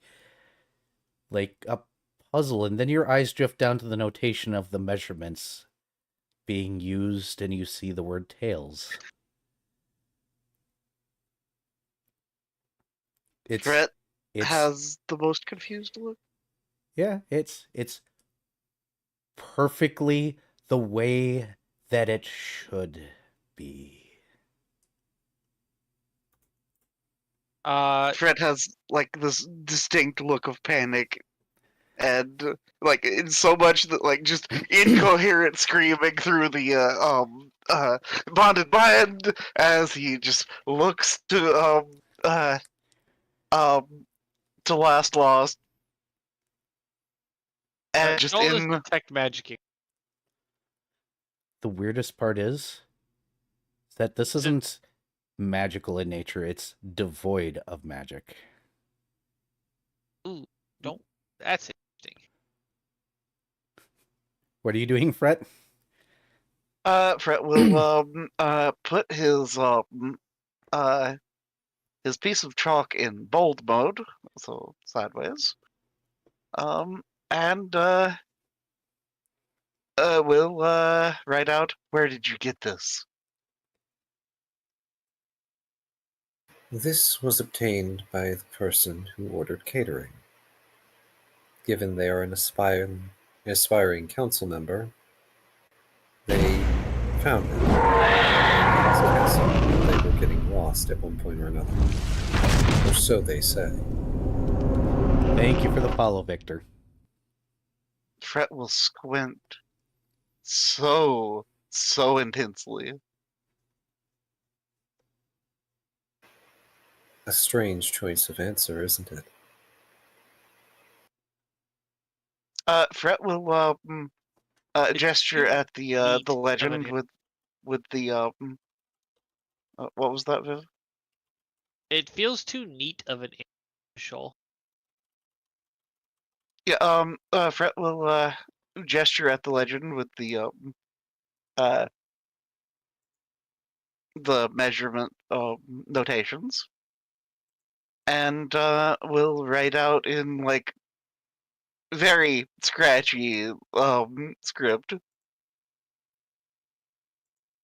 These are the measurements I've been working on with I've is like Super done with a italics? flourish. Yes, for Ah, emphasis. I just imagine this stupidly fancy cursive, like beginning of a gothic novel style eye. SpongeBob writing the word "the." Yes.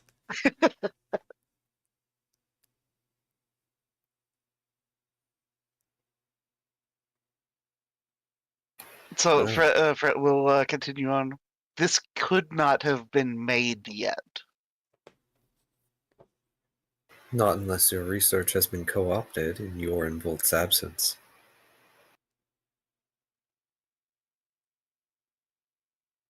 Fred gets a very like squinty look. One of his eyes kind of twitches a little. Answer me this, friend. Who have we been dealing with every single time we have returned? Organizations that have access to security, information, even memory. Things that they should not have. And this was in the possession of someone who desires my cooperation.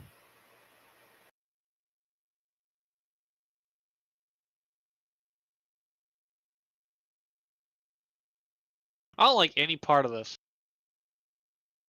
Fred will just gesture at Shoal. Who and is nod suddenly his head. behind you.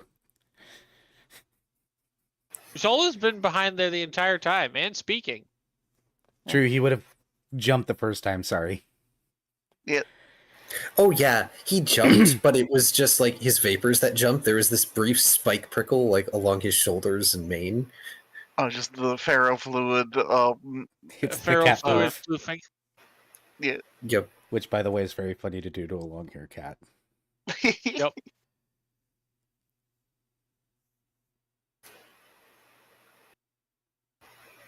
Indeed. There's other reasons that I am on edge.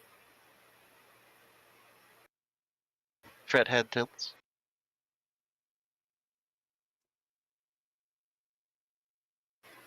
I'm not inclined to One. explain.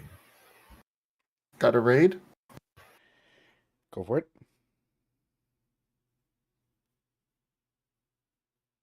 Kazu, thank you so much for that raid. Welcome in. How was your stream? You guys have come into the middle of our Recolors of the Lost Pathfinder campaign. I hope you all enjoy the story. Thank you so much for sharing your community with me, Kazu. We do all sorts of things here. We've got artists that join us. We do lots of tabletop games, including Pokemon, Digimon, and of course Pathfinder. And yeah, have a good self-care there, Kazu. Thank you so much for sharing your community with me. I'll be in the chat from here, everyone.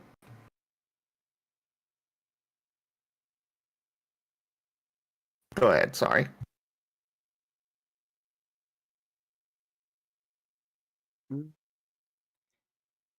What were you saying last? Shoot, my brain just. did a You blank. were about to elucidate on the other reasons why you're concerned. Oh no, there's other reasons why he's on edge. He just said that he's not inclined to disclose that. Oh, not inclined. Okay, okay. Fred just nods then. Out of character, if Paint goes through last file, he might find the thing, but I don't think he's going to put it together. Yeah.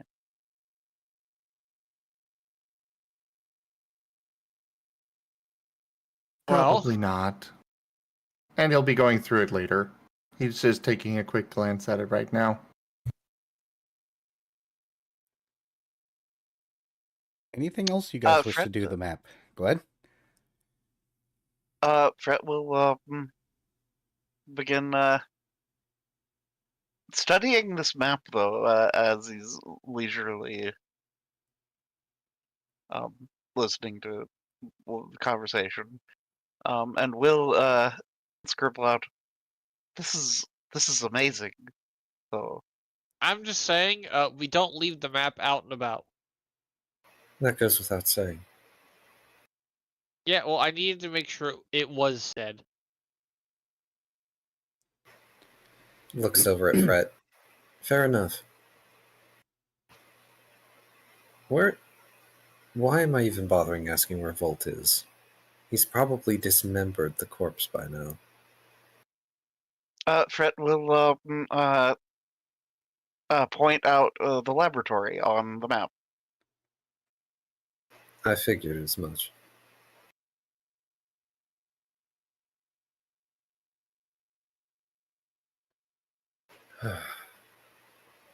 Fred will tentatively scribble out, "Honestly, this map might be a very bad thing, now that I'm thinking about it. Because this kind of breaks the nature of how things work here. This shouldn't be."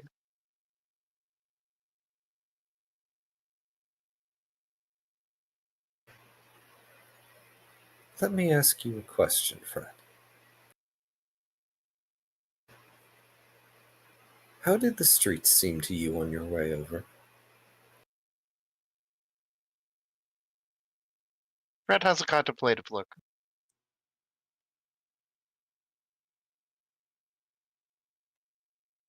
And we'll just write out normal with a question mark. Exactly. Everything is still functioning as normal. But whoever made this map, either via magic or manually, which There's I no doubt. magic. It's completely devoid of magic. Well, just because something has been made utilizing magic doesn't mean it is magic. Oh, hold on. Hold on. You're in a magical realm. Yeah, everything here is like magic. Everything has a slight tinge of magic. So if this thing is completely non-magical, that's weird. Yes. Shoal's gonna like shake his head at last and go, no, less. I can see magic in your countertop. This has nothing. What? You mean like the souvenirs we bring back? And he's going to pull out the mask. Even more null. Like the Unravelers, then. I mean, I didn't have detect magic to stare at them. I wouldn't say like that, but it's like it doesn't belong. It looks like if I compare it to everything else with my detect magic site, it doesn't belong. It is out of place. It's weird. This is where we find out the most horrifying thing about this map. It actually exists. I mean, that sounds about right. Ew, existence. So hey, Era. Last has been around Erebane's palace more than a few times, right? Mm-hmm.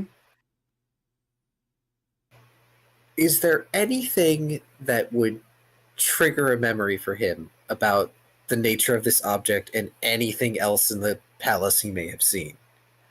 You've seen a lot of things in this palace. You've seen a lot of things in the city. You've never seen anything this perfectly organized before. It's meticulous. It is perfect. All the rules are being followed. Everything's precisely measured. This is can I- not a recollection. This is a perfect representation. What were you about to say, Vari? Can I knowledge planes? Sure. Okay. Thinking of a thing that we mentioned briefly, and that's a 15. So would that be enough to think of the concept of axiomites? Vaguely, you probably know of the plane of law. Orderly nature of it. Fret will scribble out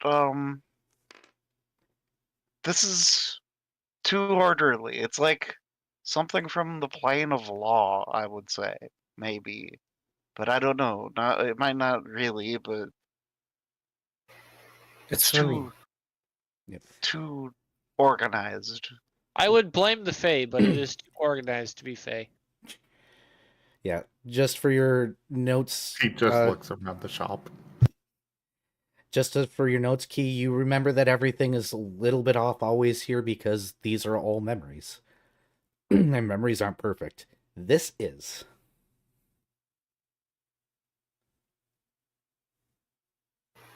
The nature of this realm is one of memory. Memories are imperfect. They change, they shift, as much as we hold on to them. Something I am intimately familiar with.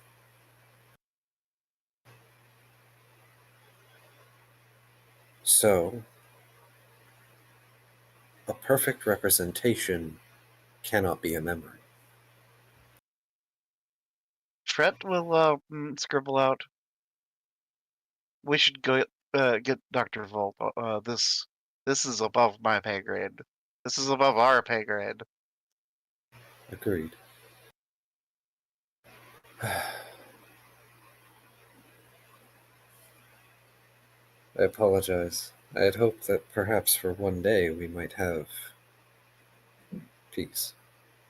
That's funny. It is.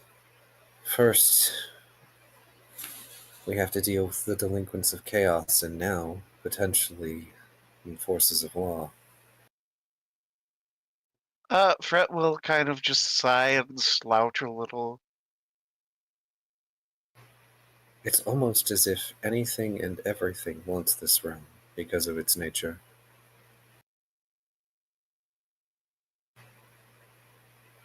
Why do you think it needs defending via the cough?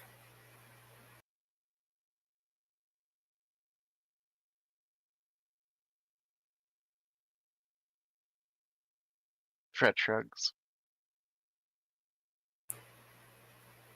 Last sighs, pushes himself up. All right. Come along then. Let's go find Volt, and hopefully he won't be covered in viscera. And you go to roll up the map, Yep. correct? Or his next line, you find Volt and he's covered in viscera. Yes, the map is going to be rolled up, and it is going to be stashed safely away in last haversack, and he's going to help Paint stash away the file in their haversack. As you roll up the map, something seems to dislodge and slide right off onto the table. And it reads, "This could be our future last."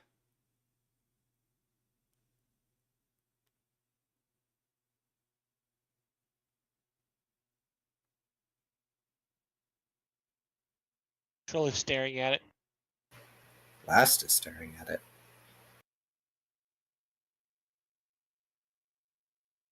So does it look like a building, a piece of the map? What? Have you ever seen one of those optical illusions where you turn your perspective a little bit and suddenly it says something? Or it's Yeah. an image or something? It was kind of like watching those lines fall off the paper and hit the table and just happen to land in the right orientation. What the fuck? Fret pulls out his sitar and begins playing the first couple chords of the tune of Spark. Shoal is just gonna look up and go, man, I like this map less and less.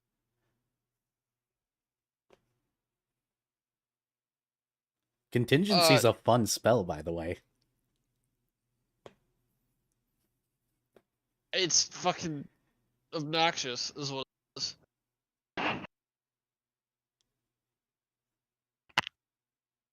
Shoal's contingency is he's about to start biting. So, I mean, if there's any more weird shit, it's getting eaten. Also, As that Paint seems is like a boring resummoning, ass feature. Rex. Bodacious! I like how I got that to echo. Water type. Loosh.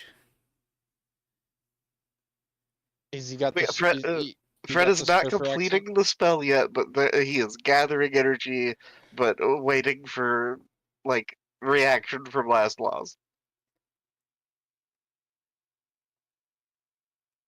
I don't know who you are, Mr. Exley.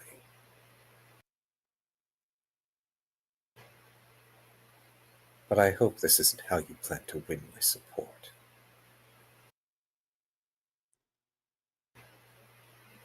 Fred, if you would. The letters get lit on fire. Oh, you mean the table? They're literally on the table Yep. as if they were written there Yep. originally. Yeah, I figured. Setting the table on fire. Well, the last tail just gonna thump on the table. I mean, Rex could have just flopped on it, but okay. Gut Panic. reactions.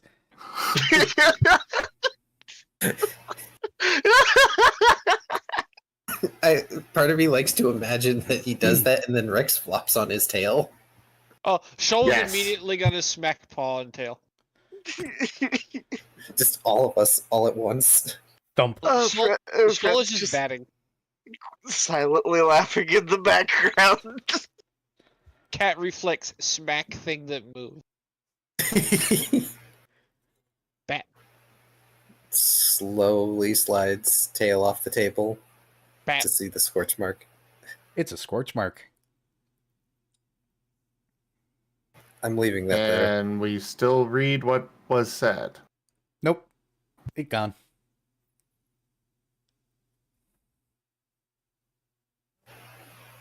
Well done. Crickets I'm leaving and that there. I'm not going to bother with it right now. We're getting Volt. Bat. Still Oof. batting last tail. Tail boofs the cat shark. Ah! What do you expect? It's a reflex. Bat. Boof. Bat. Boof. Bat. Boof. Bat. Boof. Fret will bonk Shoal on the head. Tackle. Tackling Fret, by the way.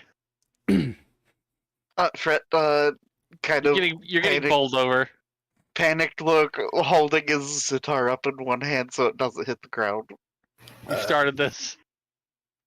I need to quick start dinner. Go for it.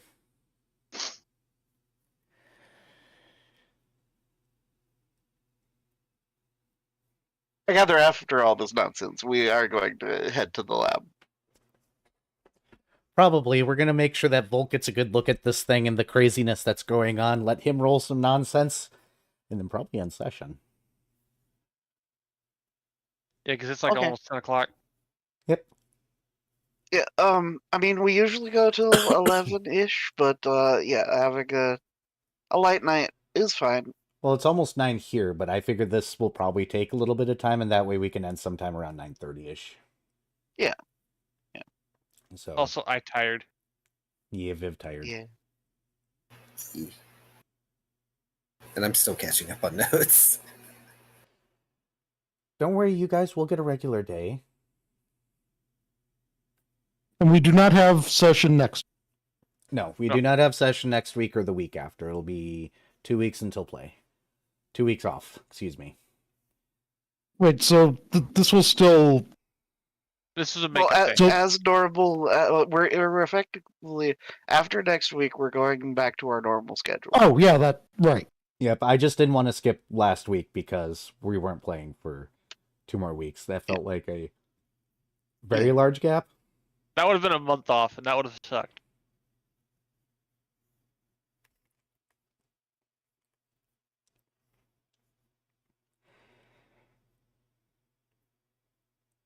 And Ugh, while I I don't plan like on it. giving you guys a quiet week, I wanted to get the loose ends tied up, and chat very quickly filled the goals, so Yeah.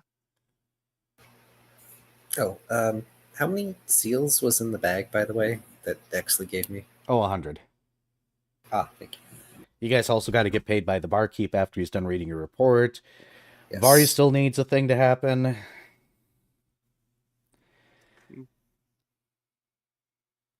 Vari is a thing that happens. I mean, typically, yes.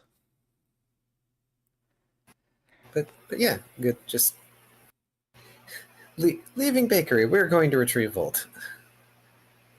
Vari. Varily. You guys head off to the labs. Of course, the security protocol is as normal, so Dr. Volt, you're going to get the ping over the speaker. Dr. Volt to the front, Dr. Volt to the front. Dr. Volt will head to the front. And you guys watch as Dr. Volt comes down the stairs, covered in blood. Much You will matching have his... cleaned up first. You didn't say it, that's why I was like... Yeah, I was like, you did not golden. specify that. Because I can imagine Dr. Volt just turning around and going. No, Dr. Volt actually has something resembling decorum. It definitely resembles it. Dr. Volt will come down surprisingly clean. You see your group of friends already here, which means, oh no. You've been through Well, this song that and dance. disaster struck this time. No disaster, just odd happenstance. Are you occupied? What disaster is in the process of striking this time? Isn't Fret just kind of silently giggles? I mean, Looks he's not very wrong. amused. This is the disaster, he says, just sort of holding the map in one hand.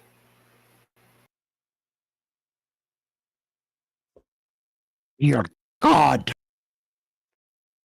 It's a roll of paper. No, seriously, what is on it? Let's discuss it in a room, not out in the open. Indeed. As I said, are you occupied? Not at the moment. Then this may be best discussed in private, such as your laboratory, if there's a clean space inside it, or the bakery. There are conference rooms here that could be of use.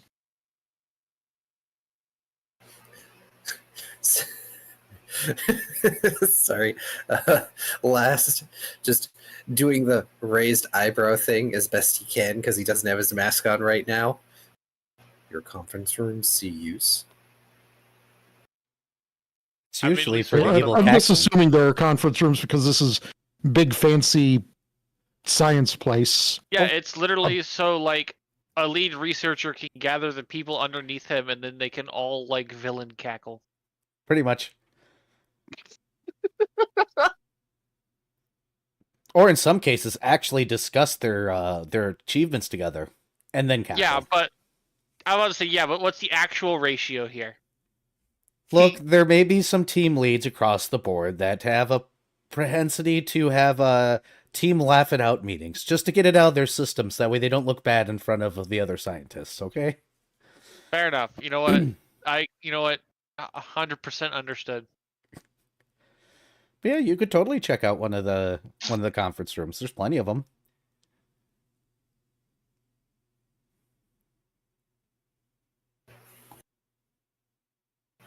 So shall we go to a conference room? Woo! Lead the way, Mr. Volt. Presumably Dr. Volt knows where the fuck that is. You've walked by them before. You've heard the cackling. And the presentations. And such, so yes. Look, you have to go out for coffee sometimes, man.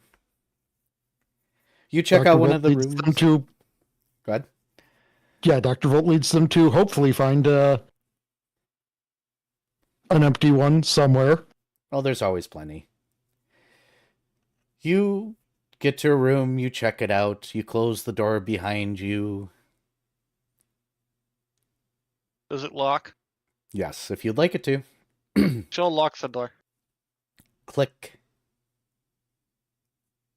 Wait, that wasn't an ominous click. Yet. This is out of the norm. That's how you know it's bad. Anyway. We put the map on the paper. Yes, map is laid on the table and unfurled. And just as described before, the meticulous map that has excruciating detail and everything's just right. So Would- Volt. I just have to say, I am fully aware that unfurled is a normal word, but my brain knows it only in one context, and now I am singing the Pinky and the Brain theme song. Yes. I mean, there's the other pun that you could have gone with there. That wasn't a pun. I didn't even go for a pun. No, there was an option of that. You're in a room full of furries. Unfurled. Oh, Oh, that's awful. Go to your corner, Era. Era, please understand where this is coming from. Boo. Revenge. Oh wait, continue. Sorry. All right. So Volt, you have detect magic, right? Actually, he doesn't have a magic detector.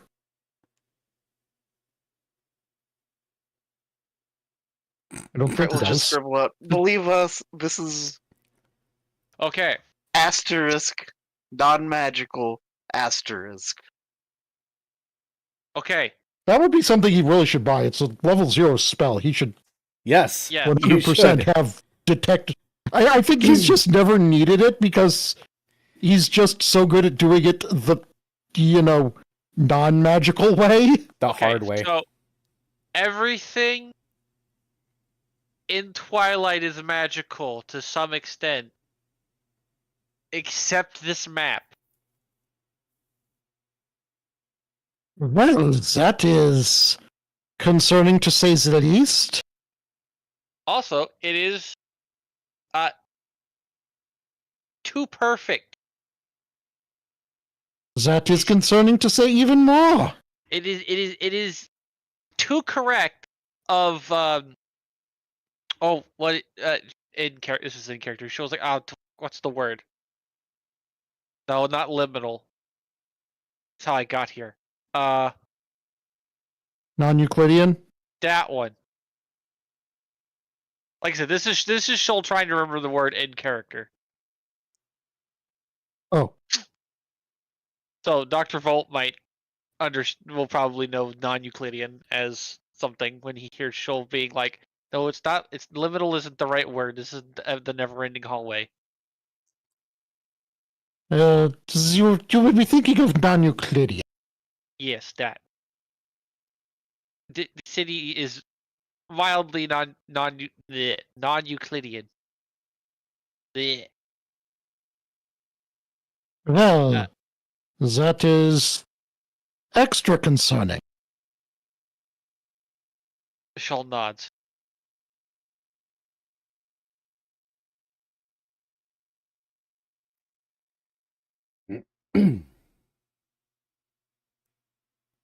So we have a non-magical map in a place where everything is inherently magical. Or at least has the tinge of magic.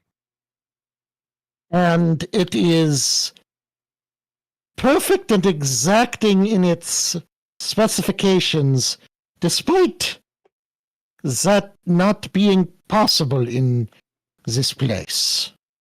Also, it uses Fret's specifically made measurement. Yeah, Fred will gesture emphatically at the legend with the measurement scale. Well, this is just fucked sideways, isn't it? Yes. Fred finger guns at Volt.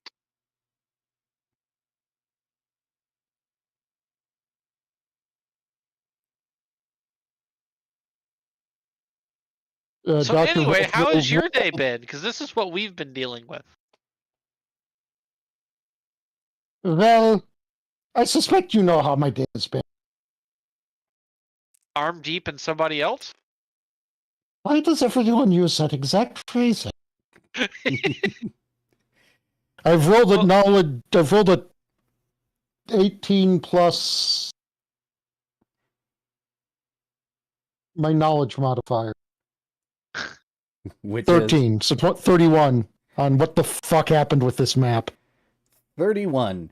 You're looking it over, and you say that thing out loud, and you're looking at it, and then two things are going to stand out to you. One, the party already called it. This is real. I was actually the one who called that. Yes. Yeah, that was. So yes, you got that part. The problem is that this is real. This is the city if it followed the normal rules of the universe. That's part 1. Part 2, it is perfectly organized.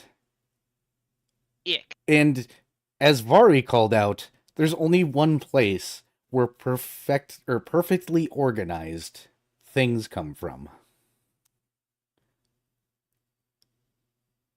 Axton The is plane of law. Axton is either working for or is from the plane of law. What's his name? Axton? Axley? Something like that. Yeah, Alan Exley. X. That's a God, pseudonym. You are Ah! crazy people who get tricked by Lewis Cipher.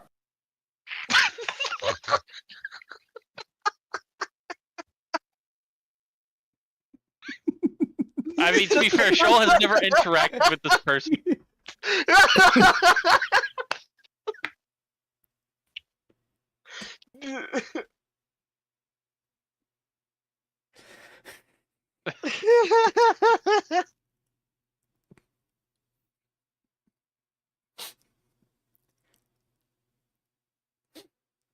Okay. Yeah, when you said his name, it was just like you basically, while struggling to say his name, just said axiomatic. Yes. Mr. Alan Exley.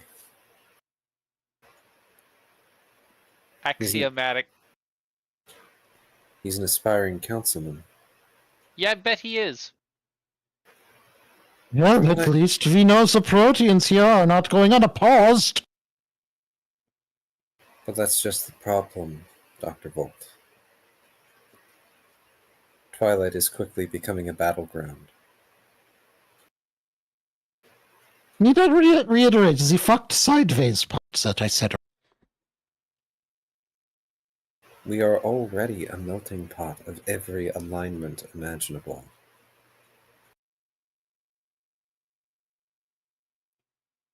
That's kind of how cities work. It is normal.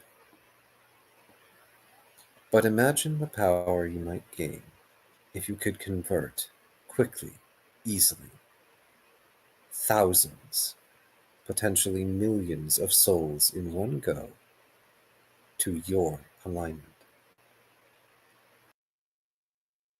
Man, I don't feel like biting that many people, though. Fret will scribble out. It could even upset the balance of the whole planescape.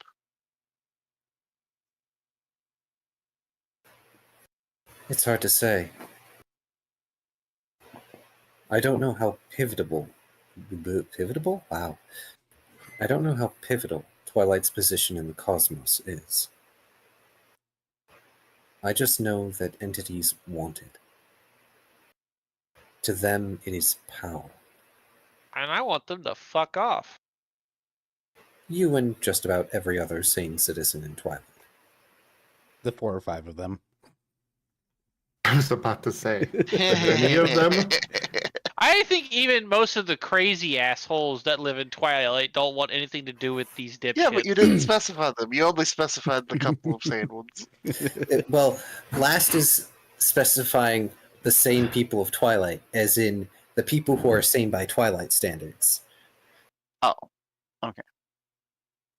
Which I know is not every citizen, but It's the enough point of them. remains. In any case, that's part of the reason why the Koth have been reprimanded time and again for meddling too much in the city's affairs. Their job is to protect the realm from outside threats. And that is why the Guard have to be trained even now. Okay, question. Wouldn't hold on, trying to figure out how to word it. I had it for a second and then it just jumbled. Wouldn't subversive foreign elements entering the city and trying to cause damage from within still count as an outside threat? They do. Unfortunately, we are currently in the midst of a problem that has been caused by mortal souls and must be solved by mortal souls. I don't know if I'd call a Protean a mortal soul. It's not. But just because they are influencing the mortal souls into doing things does not mean it is not a problem that is caused and must be solved by us. Just because the problem has escalated does not mean the root cause is not mortal in nature. But it means the Koth should still at least deal with the essentially spies. or saboteurs? Ideally, yes. But remember this. On most mortal worlds, deities have mortal agents. So why not here?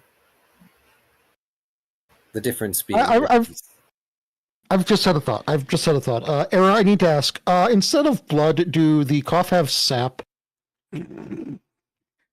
Well, probably. Okay. That's So, what I feel. I guess. Why? What's the joke?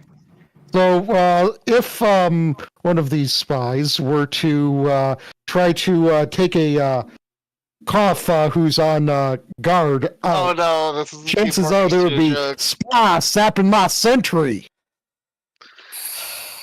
I saw it coming. It's a double pun. Sentry. Why do you Aaron, gotta can I hurt please us? have the punishment feat?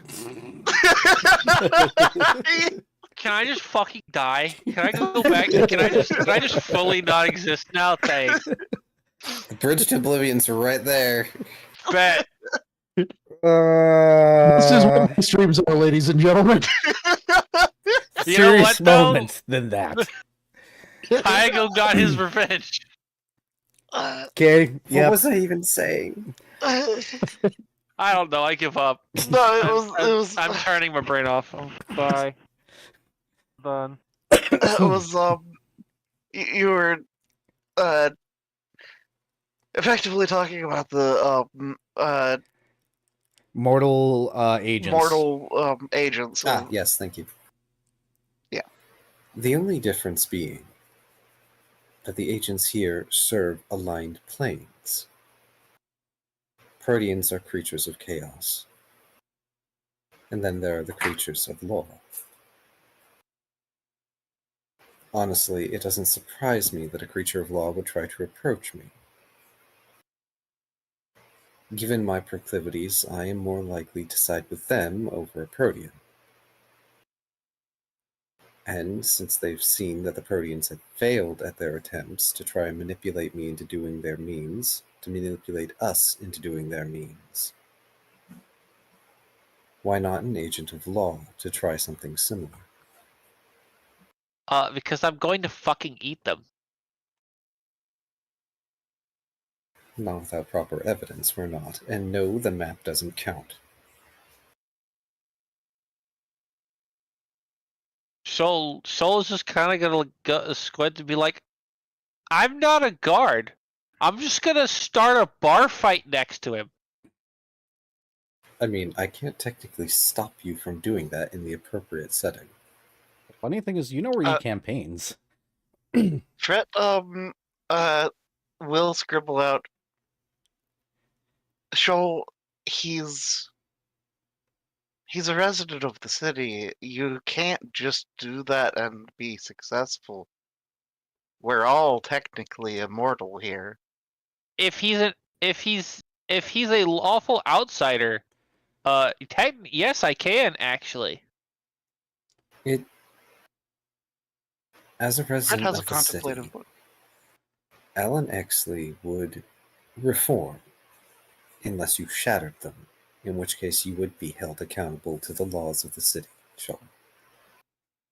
And even then, an unprovoked attack would leave you to the laws of the city. That sounds like a problem for future Shoal. Remember that I am team leader, and what you do reflects on me. I'll leave a note. Fret has a frowny face. Look, And hey, look, if I'm gonna get in trouble for getting the axiomatic guy, I'm gonna go for the Protean too. which we do not know who they are. That's fine. I'll roll stealth. I'll get there before you get me. Don't worry. For now,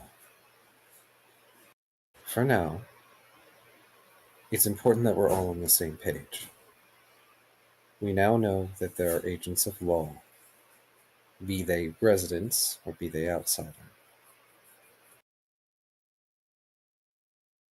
Comforting to know that both law and chaos like to use underhanded and deceptive and manipulative means to get to their own ends.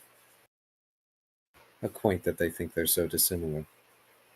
I need to point out that my page just says bite. I don't think we're on the same page here. Well, maybe not entirely, Shoal. And he's gonna reach over and ruffle Shoal's head. I don't like outsiders. With good reason, I understand.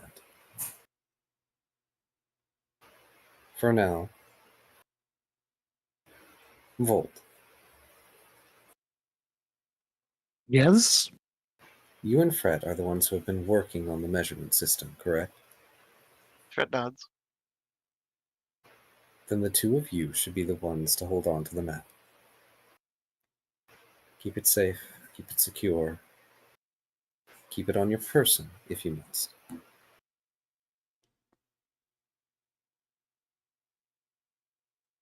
Fred will scribble out. I don't happen to have a haversack, so Dr. Volt has a haversack. Ah, yes. Money should not be an issue, as he just sort of sets out his haversack and opens it, just gesturing to the many gemstones inside. I cleared out Arson's treasury. Shoal pulls out the duck. Once these are converted to seals, we will have much more funds available to us. Fred scribbles excellent. out. I could use a haversack.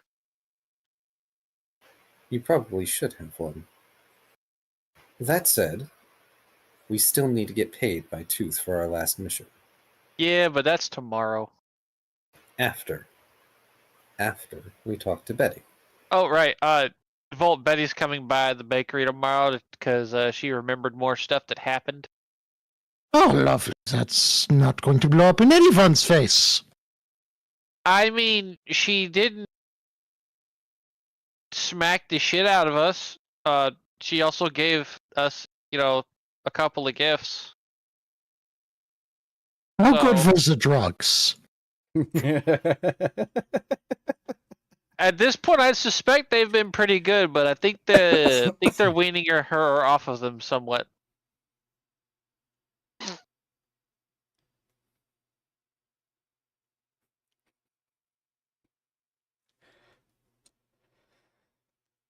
Also, I think in the future it's gonna be way, way, way, way harder for people to beat her in a fight.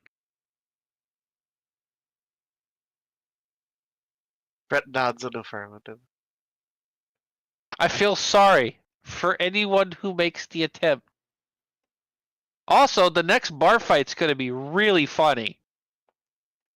Like, or the not bar fight. It's gonna be hilarious. You guys are gonna I gather might a need- crowd. I might end up needing resuscitation from laughing too hard.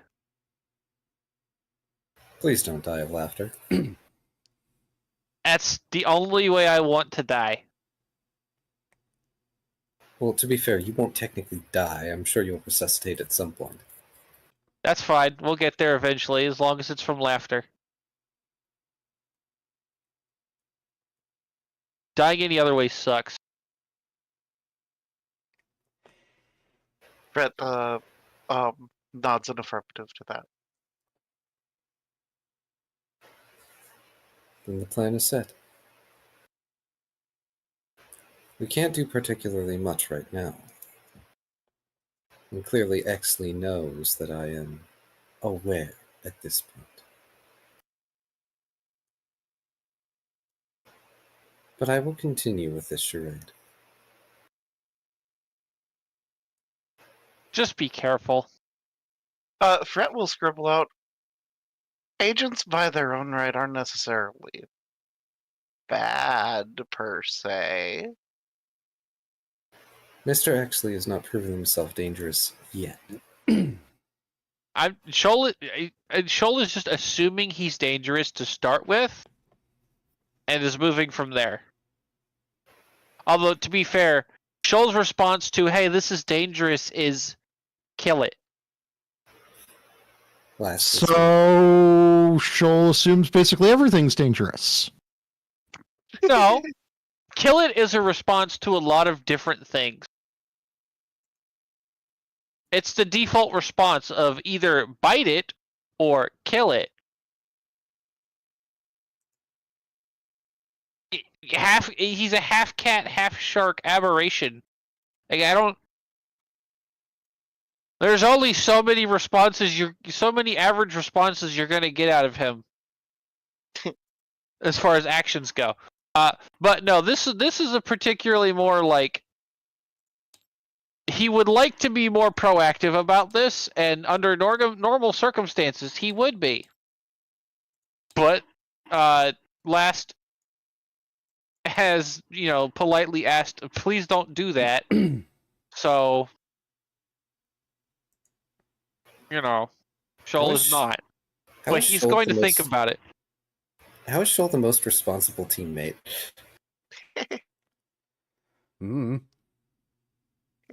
Paint looks up hurt. Because Shoal was actually a very responsible person for his Explorers Guild. Oh. It's why he was one of the ones that was exploring the deep trenches. Which, granted, is technically what got him killed, but although not really killed, but eh. He found this goofy ass fox there though. Oh. Heh. So, with your plans set, or what plans you can have, we're going to go ahead and end session here. Who wishes to flip the table? I volunteer paint. Paint, flip the table. I agree. Woof. Paint watched the Oh wow, store. that lagged. Yeah, it did. Paint watched the store and then was given a ball that cannot be chewed. I'm sorry, Paint. Betrayed. Alright, let me find who I want to raid here because reasons. Who have I not raided in a while? Oh, look, Tanya's live. So, I should point out, agents of law will follow the rules. Technically, Mr. Exley is following the rules.